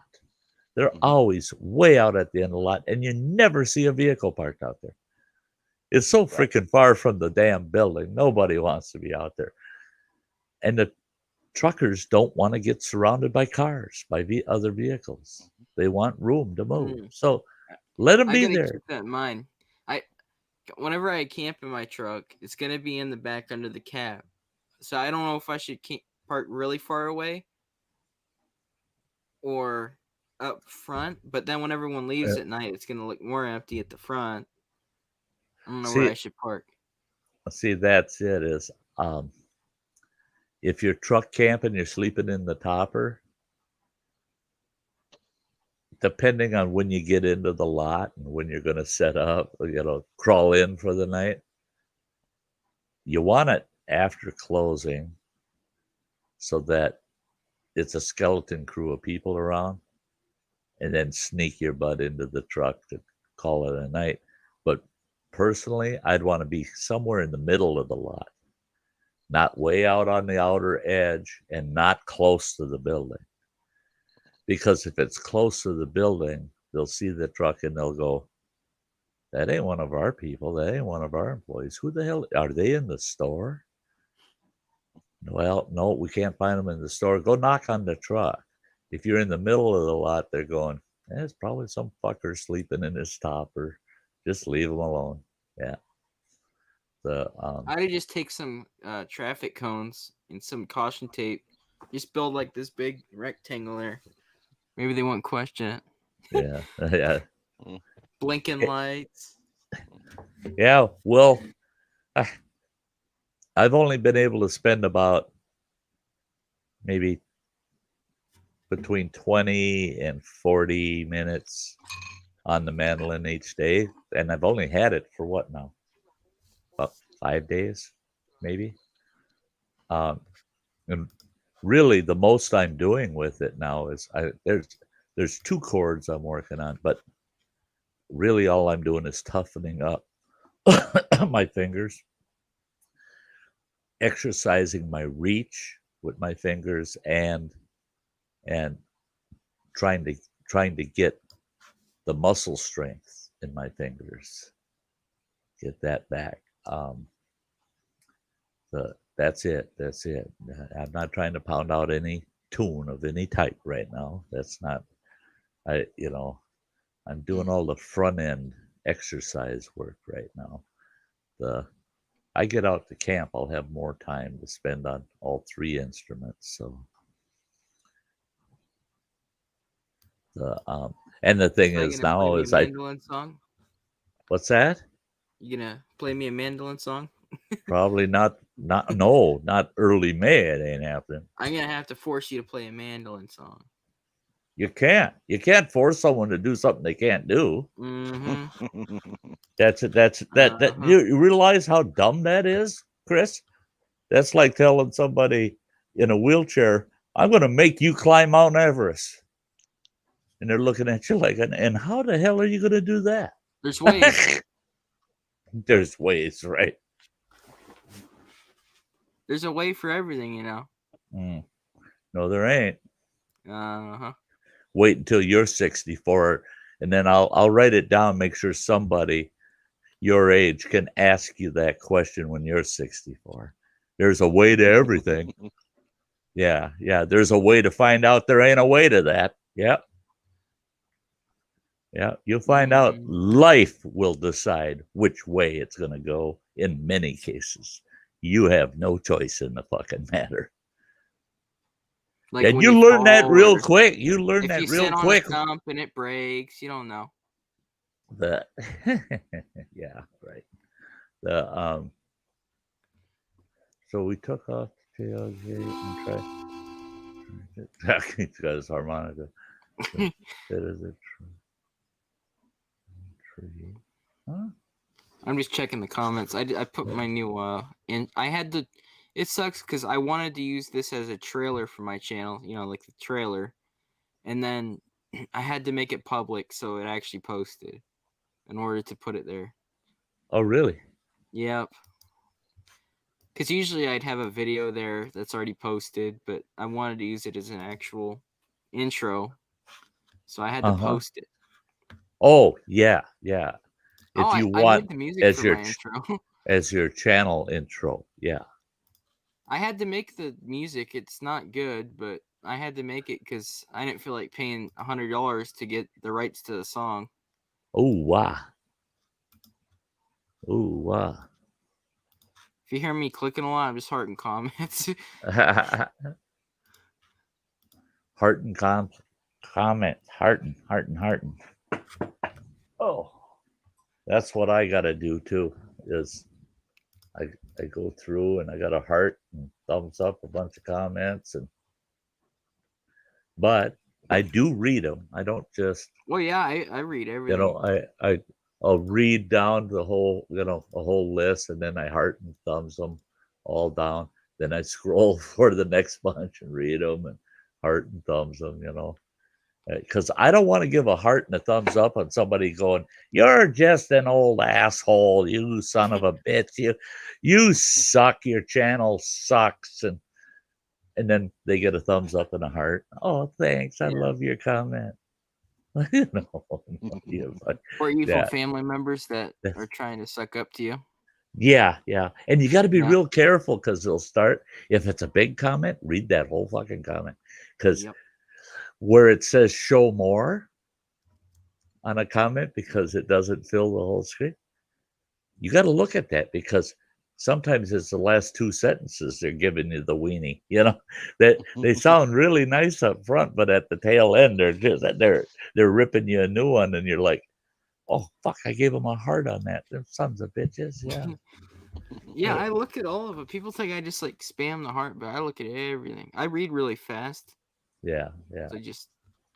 Well, that's it. If you get a lot of comments, you get to the point where you're really used to reading them, and it don't take long to read through them. Yeah. Oh God, I'm hungry. What the hell time is it? Going on 12:30. Someone asked if I had a tooth gap. I've never noticed it. I have a tooth gap. I don't know what to think. The tooth gap in your caricature is a little more pronounced, but yeah, it's more of like a character thing. I don't know. Right. And that's the thing is that's a caricature of you. That's not a photograph, for God's sakes. That's a artist's rendition, and I think it's great. That's you all over. I mean, yeah. That's Nick. That's Nicholas Green. Someone said it needs more contrast. Okay, I'm gonna talk to him and have him remake it for me. I think you could contrast, you on that thumbnail. I think you would contrast it by going just a shade lighter on the green background. Leave the green. Well, it's my Leave the green. I'm talking about my intro. Oh, your intro? The actual intro, yeah. The video? Yeah, I just posted it. Oh, I didn't want to post it because it's my intro, but I had to post it in order to make it the. So it'll show up on your homepage. Yeah. Yeah. Yeah. And the the new watermark is a Tom drawing. I mean, it hasn't been long. I just want a new, I don't know, new design. So something big. I just changed it up. Because my other banner, I didn't own that banner. The other logo, I didn't own that logo, so I couldn't use those for anything. So I kind of had to change, like, all my graphics because I need to actually own them. And I personally like them a lot better. Oh, I like it. I like it. I kind of wish it was about twice as long. Yeah. But I like it. I like it, Nick. I wish it was great. longer. I mean, I just made the music on my computer because I don't know. It's weird, the music's good. The music's good. It's got that down home outdoor effect to it. Yeah. Well, I played my banjo and then I did like a drum kit on here and then this weird noise at the end and then crickets. I don't know. It was a pain. And like I said, you find good songs. And like my last song, you know what I mean? Like you were able to just freely use it. Anyone can freely use that song. Yeah. I've heard it so many times. So I don't know. I need something that's more. You just wanted to change it up. Specific to itself. Yeah. Well, I'm sure I'll change the music down the road, but that's where if I live long enough and I get fair enough, I want intros to certain streams and videos to be me playing one of these instruments. You know? Yeah, there's nothing wrong with that shit. That's just like my theme song from Samantha. I couldn't live without it. I mean, it's so unique. Nobody else is using that. Nobody should use it, you know? Blake's calling copyright now on my banner. You got up now, Nicholas. It's too close to mine. That's I mean, YouTube would probably accept it because they accept anything they hear. Oh, yeah, yeah. Oh, I'll never forget when Samantha got that copyright hit on that one song of hers. And her and I were in a private chat, and she says, well, here it's telling me what song it is and who the publisher is, who's the copyright holder, all that. And she said, I'm going to pull that up. She pulled it up, and there's the song. They're saying she was mimicking. She played it, and it was some weird Latin fucking half-ass mix of this, that, and some reggae and rap mixed in. And I'm like, one of the notes they used might have been one that she used. Note. Period. That's it. I mean, there was nothing. There was nothing at all similar in any sense, one way or the other. Totally different. Genre, totally different. Melody, totally different. Harmony, everything was different. Nothing. Couldn't find anything. Listened to it about 30 fucking times. Couldn't find a single fucking thing that even came close to anything she did. So she just responded back with that access to that song, what they claimed she's copying, and her song, and told them, I'm going to make a big freaking issue out of this shit if you say I'm copying these people. Oh, yeah. Boy, they put her video right to hell back up and said, we're sorry. Yeah. People will do that. Sorry. Well, there's only been 2 times. Actually, I've never been really copyrighted ever. You know, they give the warnings and stuff, but I know the one I get. I've never had a strike. People using my videos, that always gets popped up. The if they use a certain percent of your footage, YouTube just they instantly send it to you. They're like, these that's people are using your stuff. Yeah. Now, if you allow embedding, they can play your whole video. They can't modify it or anything, but they can post your video to their channel. Yeah. If you allow embedding. And I mean, it was 2 smaller channels. They just like fully upload it. They didn't really do that. I just left it. I don't know. Yeah. And I allow embedding. They could take this live stream and post it on their channel. They can't alter it. They can't put their own heading to it and their own exit and say it's theirs. Yeah, but they can embed it in its entirety the way I did it, because I get the credit, not them. Yeah, I don't do it on mine. Like, and mainly like my big video, because people always try using it for like. Oh yeah, just for a draw. Yeah. Yeah. Yeah. Yeah. Certain videos you don't want to allow embedding on. Yeah. Like if it's me crappie fishing, where are they gonna deal with it? But if it's a video they know. Right. Well, you got a video with tens and tens and hundreds of thousands of views. You don't want other people posting that fucker for their benefit. No.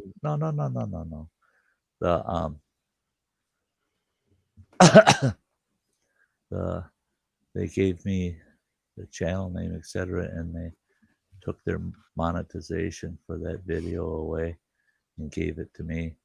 Yeah. They'll do that. See, now I've got some videos.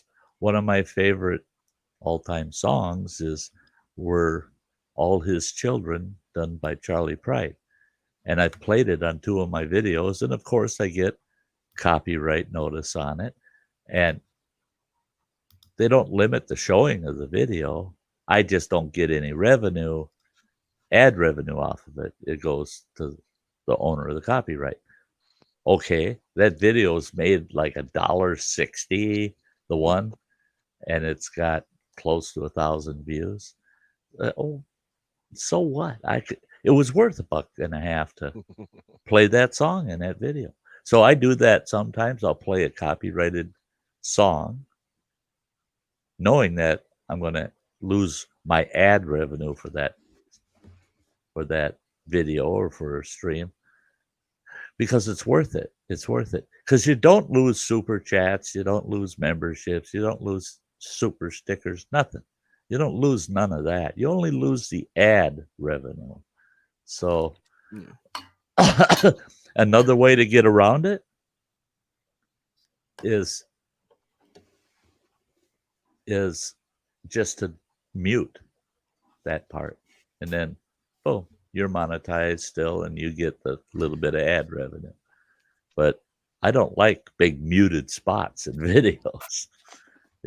I'm not going to sit there and look at the cover of the record for the next 3.5 minutes knowing that, yeah, it's playing in the background, but I don't get to hear it. No, I don't, so I don't do that. I don't do that crap. Yeah, I just stay away from like even using clips. I just don't even bother. Or like even anytime I hear music, like when I'm making an action video, I'm like, nope. See, I don't. To me, it doesn't bother me a bit. If you're willing to give up the ad revenue, use it. You know, because it doesn't show up to your viewers as this has been tagged. It doesn't show up. You don't know which videos of mine aren't monetized. I don't care about the monetization. I don't want anyone else getting that. It annoys me. Getting what? Well, like the revenue, and like it's a second clip and it's stupid, so I don't even want to bother with it. Well, see, that's where it don't bother me, because you got a multi-million-dollar label and they're getting you 45 cents off of your video. You're not helping them in any sense. 40 some cents. Fuck, if it fell out of my pocket in their front lobby, I'd still walk out. I wouldn't stop picking it up. So I just look at it as it's now, if it was 40 some dollars, I might be thinking exactly like you're thinking on that, Nick. It's like, no, I ain't giving them $40 fucking. No way. Yeah, I don't care if I get it. I don't want them getting nothing. Right. If they're trying to claim a whole video for some stupid little clip. No. See, and that's where you and I totally agree. Is I think it ought to be prorated. Mm-hmm. So if your clip that they're claiming monetization on is 5 minutes long, and your video was 10 minutes long, well, then they can have half of the revenue. Mm-hmm. If it was 100 minutes long, well, they get 20%. That's it. That's all they get, because it should be prorated over the full content, not just their little bit of content covers it all. No, their little bit of content is just that, a little bit. That's what they should get paid for, is their little bit, their small contribution. Yeah. But I did find out, and it's pretty funny, because I did have one that had 3 copyright claims against it. And all 3 of them, it was all right to play my video, but the revenue was going to be split up amongst the 3. And I looked at the revenue that video earned. 18 cents is all that video earned. So got all 3 of them had to split the 18 cents. I laughed my ass off. I might put like 100 different songs from different artists that are copyrighted, and let them split it all up. Let them split it up and see what they get. That'd be funny. I think that'd be a good experiment. Yeah, that'd be funny. Just to see how many can actually strike a video. You put 100 songs up, and it earns $1. Oh no, we got to give a penny to each one of them. Oh, that'd be so funny. And they would too. They would take the penny. Oh yeah, they'll take the penny.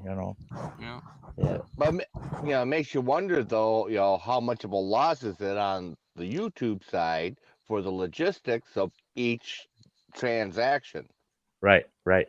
And that's it. That's what a moronic mess. Hopefully they will treat their revenue like they treat ours. When you reach $100 in your AdSense, we'll give it to you. It's going to take a while at a penny a video. Just think if everyone went on strike against that copyright and just did a video like that, just like 100 copyright songs, that would holy cow. Yeah. Oh, YouTube would not like that. No. They would not like that. Holy shit, we had to hire 5 new employees just to handle that shit. We got to put one more. Hey, Ariel. Well, and then you've got the automatic tagline that goes in the description of, who claims a song or whatever. Yeah, it breaks the description because it can only go to 5,000. Mm-hmm. Yeah, and each claim is 4 or 5 lines long. So yeah. Yeah. It's not hard to crash your system. If people really want to go against something, you figure something out. I think it's okay where it's at now, but they definitely need to start working on things. I get all of it. I could fill a D-ring binder full of all of the complaints I got about YouTube and Google and Facebook and all the complaints, all of the stupid crap out there. But I don't go there. I don't care. And people want to say, well, YouTube shouldn't this and this and this. Okay. I don't care. I don't give a fuck. Well, it hurts me this way and that. I don't care. I don't want to hear it. I don't care. Because there's only 2 options. Take it and swallow it, or go away. They'll make you go away if you don't take it and swallow it. It's their platform, not yours.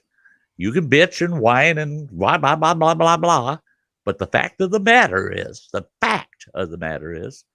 they don't care. You fuck with them, they'll cut your ass off so fast and shut your ass up. So all your efforts were for naught. It's just like the seatbelt law. If you're willing to pay the seatbelt fine, don't wear it. If you don't want to pay the seatbelt fine, put that fucker on. And that's the way I am. I ain't giving them $15 every time I go out driving somewhere. I'll wear the seatbelt.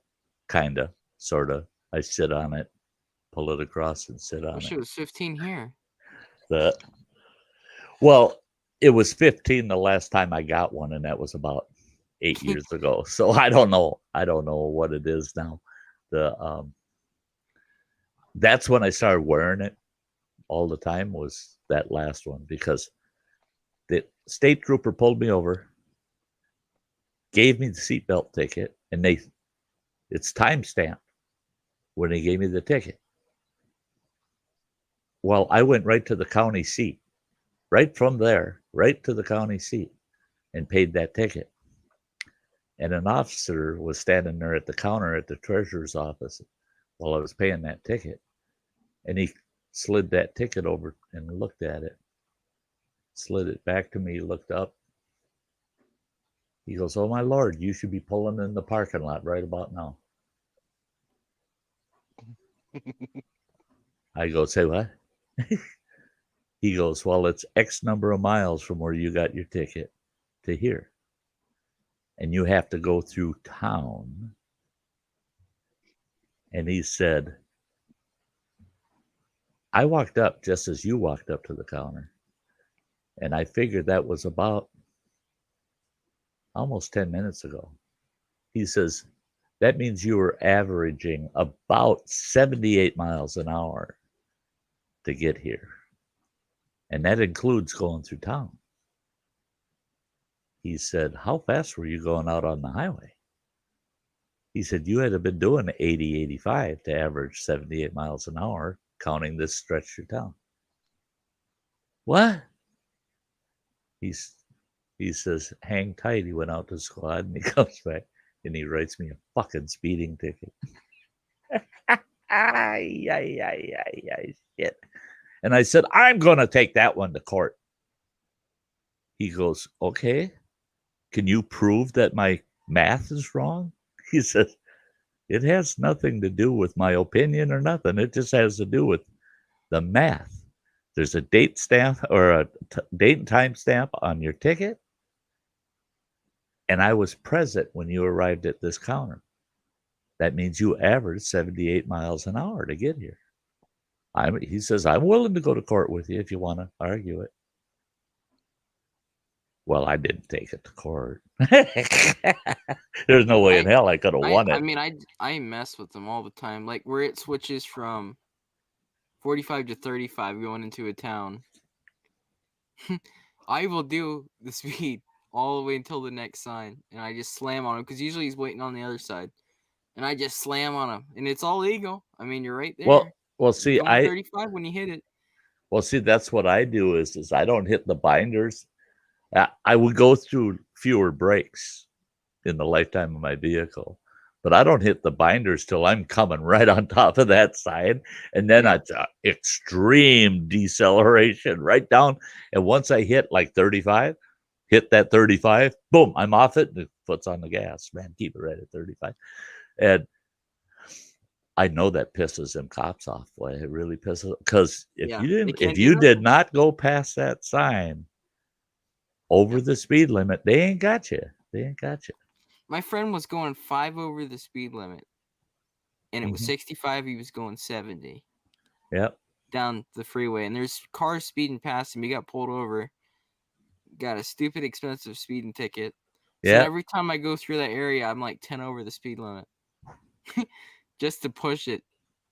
You don't want to do that in Wisconsin. At least I know in Wisconsin. Well, it's because it's open there. It's safe, because for every no, it's not the safety issue, because our interstates are 70, 75, so but the thing is, you don't want to push that kind of issue here, because for every 5 miles over the speed limit, it's a fine increment, doubles the fine, then it doubles it, then it doubles. So if you're going 20 over the speed limit, it's about a $400 speeding ticket. Doing 20 over the speed limit, $400 right then and there. So here, if you're a few miles over, it'll cost you 100 and something. you're 15, 10, 15, 20 over, it's going to cost you a paycheck. I mean, It's a gamble. Yeah, it's yeah. And 99% of the time, I found that out too. You do not want to go into court and say, look at my driving record. Your Honor, do you seriously believe I did that? The judge will look at you and say, I can't believe it. You have nothing on your driver's record other than a seatbelt violation in the last 21 years. That's right, Your Honor. What makes this cop think I was breaking the law now? That judge says, what are the odds that you made it 21 years without ever breaking a traffic violation? Sorry. Speeding record in this kind of situation never applies. He says, so I'm going to rule against you just because I'm sure we missed you several times in the last 21 years.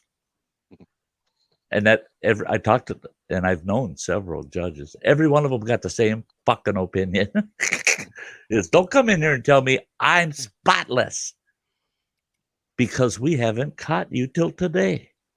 You know, that's the only. Oh, I mess with those speed traps. Well, that was that ticket I got up there in Ohio. Shoot, that'd be what, 4 years now. That I just happened to be there when there was a wreck in front of me, and I couldn't move anywhere because the wreck is blocking things. Yep. And we had video footage from the toll booth right there, so you could see that, hey, I had nothing to do with it. I'm in the turn lane, and these guys ran into each other and all that. But I ended up getting a $150 ticket because I impeded traffic and caused that accident. It's like, good night, James.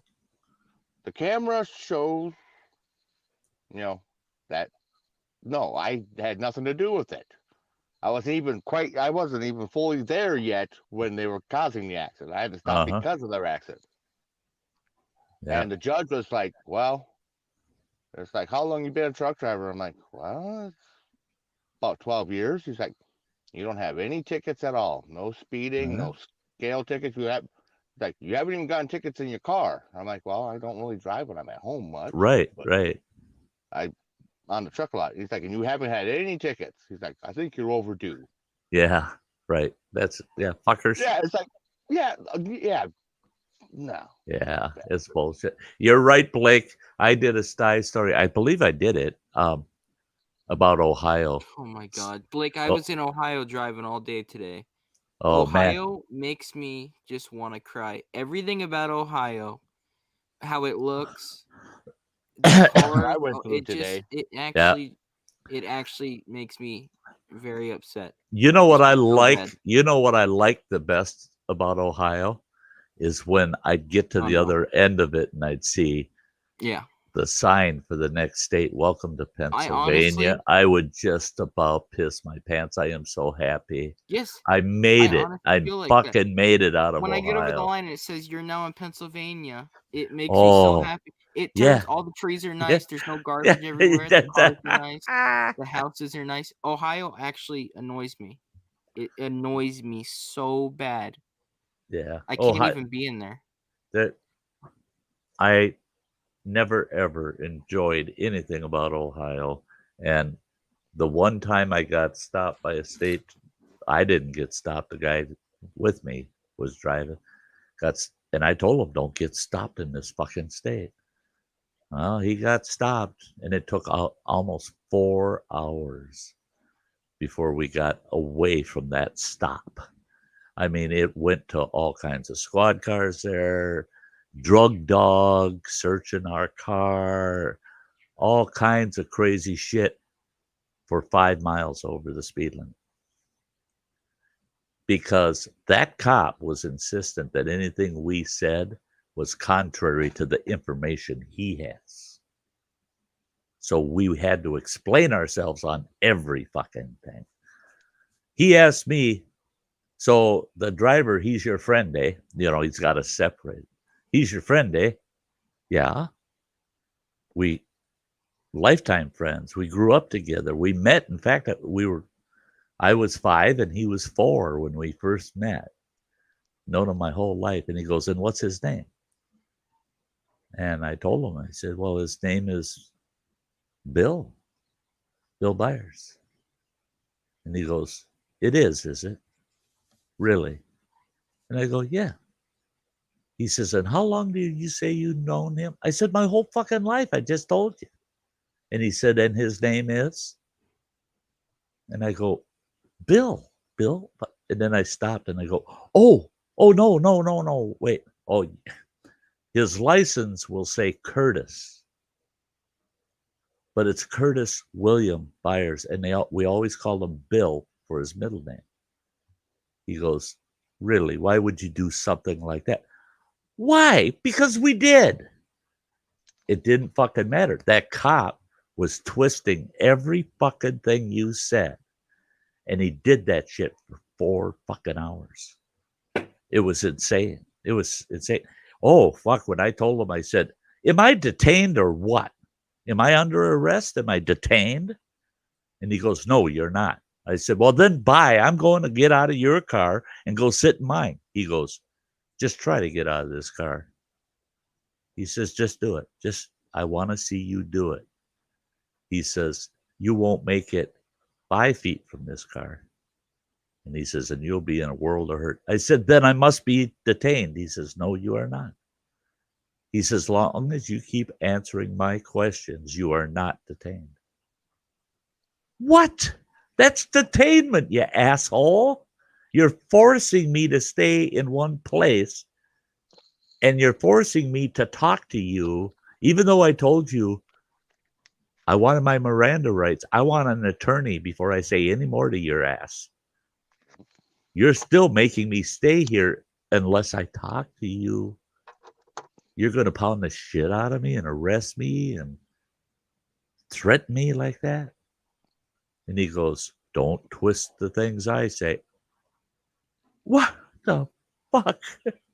I didn't twist anything. He was the one twisting all this shit around. So I learned to just shut up with the guy. But my buddy, he's a dope. That cop goes, well, he says, so are you guys hauling drugs or something in that car? Well, it was a rental car. We rented it from a rental company, National Rental, car rental. And it had Texas plates on it, right? And he says, so are you guys hauling drugs or something from Texas to the East Coast or something? He's making up these stories, and asking us, is that the way it is? And we're going, no, we're not hauling drugs. We told you what we're doing, blah, blah, blah. And he goes, so you wouldn't mind if we put a drug dog on that car to check it out?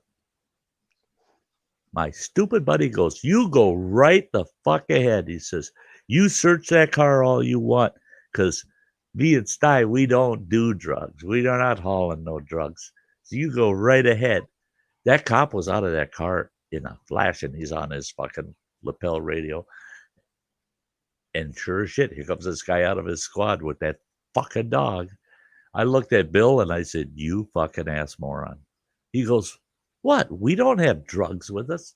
I said, on my person, I don't know what the fuck is in that car. I don't know what's been in that car. It's from Texas, for God's sakes.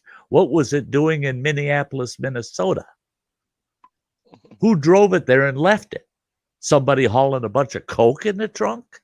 And that dog's going to sniff that shit out? You don't know what's been in that fucking car. What if there's still coke in the spare tire? I said, we don't know. And you just told him, go right ahead. Because he ain't going to give a shit whether you say, oh, no, we've only had the car for X number of days. Oh, well, that's all your part of transporting it is. I said, you could be sending us to fucking jail for 15 years, you son of a bitch. Don't say that to these Ohio cops. Them fuckers are out here to make money. That's all they want. And they want to lock everybody up.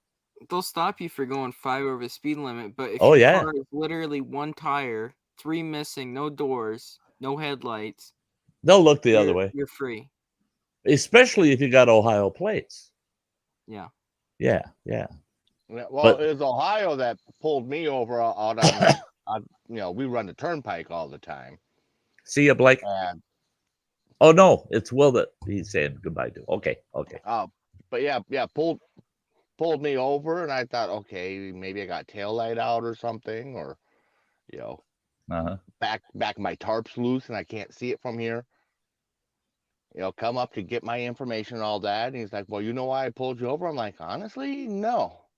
He's like, well, you were impeding traffic. I was like, your truck's too big. I was like, okay, impeding traffic, that's when you're going too slow, right? He's like, well, yeah. I said, well, my truck's governed out at 70 miles per hour. I said, I had to pedal all the way to the floor going as fast as this truck will go at 70 miles per hour. Yeah. And the speed limit is 70 miles per hour. He's like, yeah, and cars were piling up behind you. I'm like, so I was going the speed limit, and cars that were going faster than me are okay, but couldn't get past me. So I'm impeding traffic. He's like, well, yeah. I'm like, really? That's the track you want to take? That I'm getting a ticket because I was doing the speed limit and keeping people from breaking the law? Yeah, right. Yeah. He's like, well, I'm like, get a supervisor out here and I'll talk to him. Now here in Ashland, they've done a mess of those tickets down on Highway 2, the 4-lane. That if you're over in the fast lane in our 25-mile-an-hour zone, that's almost 5 miles long. If you're in that inside lane and you're doing 35, it's a 25. But if you're doing 35 and you got 4 or 5 vehicles behind you, fucking state trooper will pull your ass over and ticket you for obstruction of traffic. And you tell them, but I was speeding. I was doing 35. Write me the speeding ticket instead. No, you're getting for obstructing traffic. That's what you were doing. But they were speeding also, all the ones behind me. But you were staying in that lane and obstructing them from continuing with the flow of traffic. You're not allowed to impede the flow. It has nothing to do with speed limit. It has to do with impeding the flow. When I heard that fucking argument, even our own sheriff says, I can't get him to quit doing that shit because he says it's the most moronic thing you ever fucking heard. It's all right to speed as long as you don't obstruct the flow. The sheriff's going, Jesus, it is so fucking stupid. Tell that to guys with tractors around here. Yeah, right. Now that's impeding. Yeah. Well, there's nothing worse than getting behind one of them big bastards that got four wheels on each side. The Amish will ride their bikes on the main road, and you're trying to pass them, and you can't pass there. There's hills and bumps, and they look back, you're there, and they're just right in the center of the road riding their bike. Yeah, they won't ride. You want me to just bump your tire, or do I have to blow my horn, or what? They don't move. They don't move off to the side like normal bicyclists. Well, you want to be nice, but there's some of them. It's like they just don't care. Right. They're not even supposed to be riding there. Yep. Yeah. Now, welcome to the world of makes no sense. See, it would kill me getting pulled over for something stupid like that, like the impeding. But even me being hot-headed, I know just to shut up when it's a cop. Yeah, there's only 2 sentences you really, really, truly need to use when a cop stops you, and that's yes, sir, or no, sir. Those are the only 2 things you ever need to say. Or sup, stupid. And then right at the very end of it, you just say, "Have a nice day, officer." That's it. And then get the fuck out of there. Get the fuck away from that moron. See, I don't. I know too many law enforcement. I know way too many law enforcement. There's really nice ones and there's don't really fuck bad with. ones. Yeah, you want to fuck with them? Go ahead, take the risk. But sooner or later, you're going to get one of them guys that, oh no, he's a pure blue GI Joe, gonna whoop your fucking ass, and you just cocked off at the wrong fucking boy. I did that one time when I was about 18. I was 18. I ended up with 34 citations from the one cop. 34 citations. When I went into the court, even the judge goes, "What the hell? What did you initially stop him for?" "Suspected intoxication." He says, "Oh, so you wrote, the very first citation you wrote him was drunk and disorderly." And he goes, "Yep." And he goes, "Then you wrote him operating a vehicle under the influence, even though what he blew was just below the legal limit. You still wrote him for driving under the influence." He goes, "Yep." And he goes, "Then all the rest of these tickets, like resisting arrest and I can't even remember them all. There's so many. It was so fucking everything he could think of. He wrote me a citation for. You know, he wanted to take a picture of me at the police department. I said, "Fuck you. You ain't taking no picture of me. They can do that at county jail if they book me. But you ain't taking no pictures of me. I don't know. You might be putting that in your porn folder or something. I don't know what you're up to. No, you ain't taking a picture of me. You take me to the county jail and they'll take mugshots. I'm good with that." Oh, no.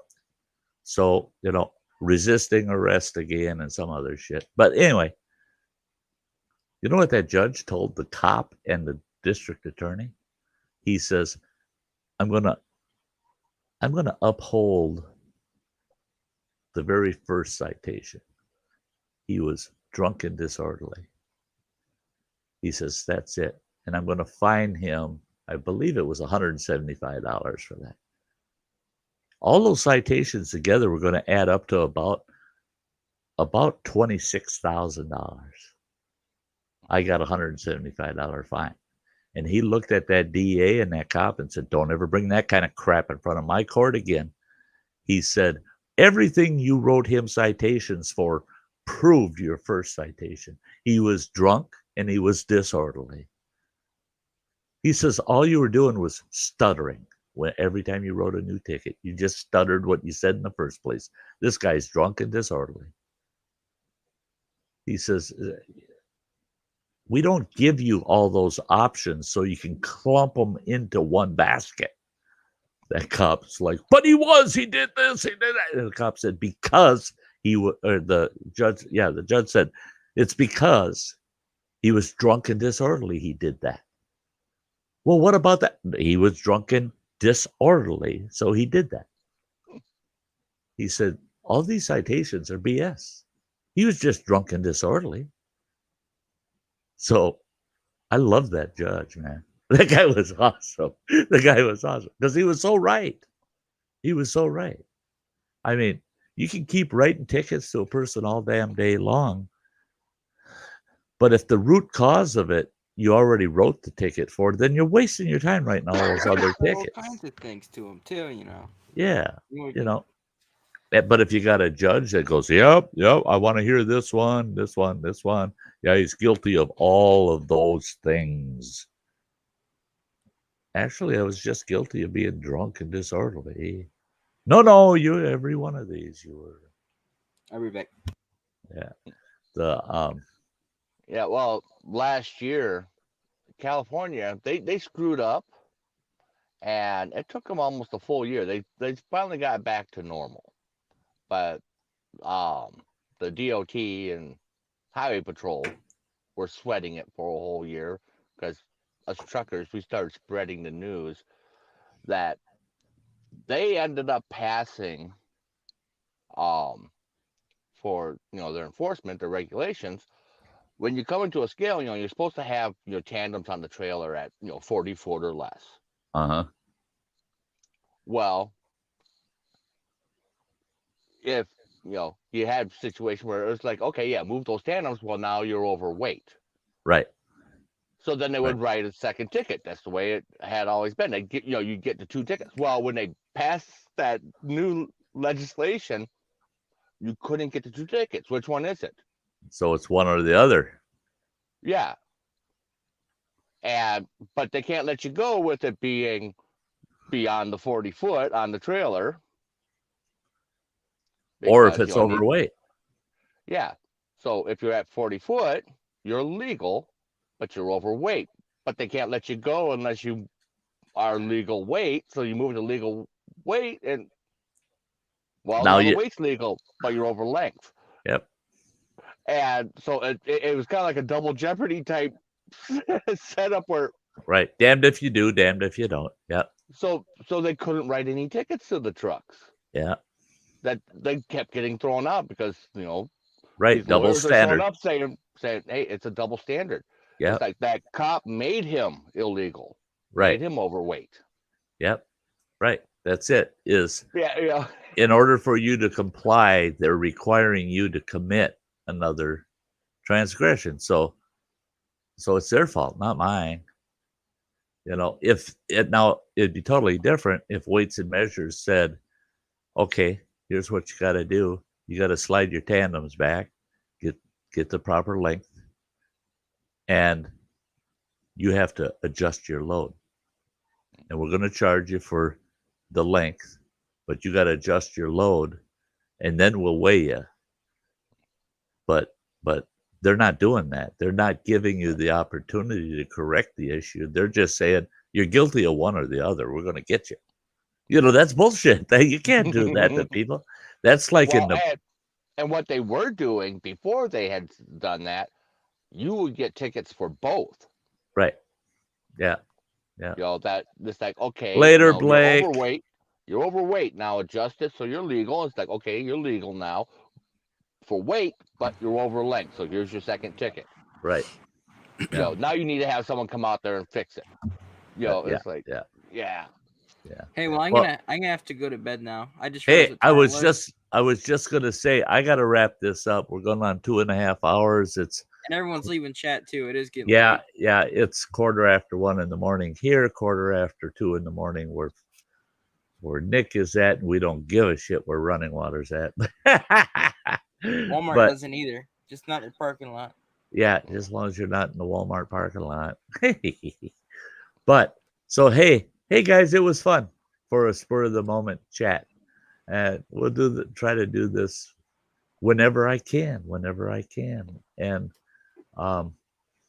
we're gonna wrap this up. Hope to see y'all. Hey, tonight, actually, now that we're into Sunday, Sty Story Sunday at 7 p.m. Central Time. Hope to see y'all there.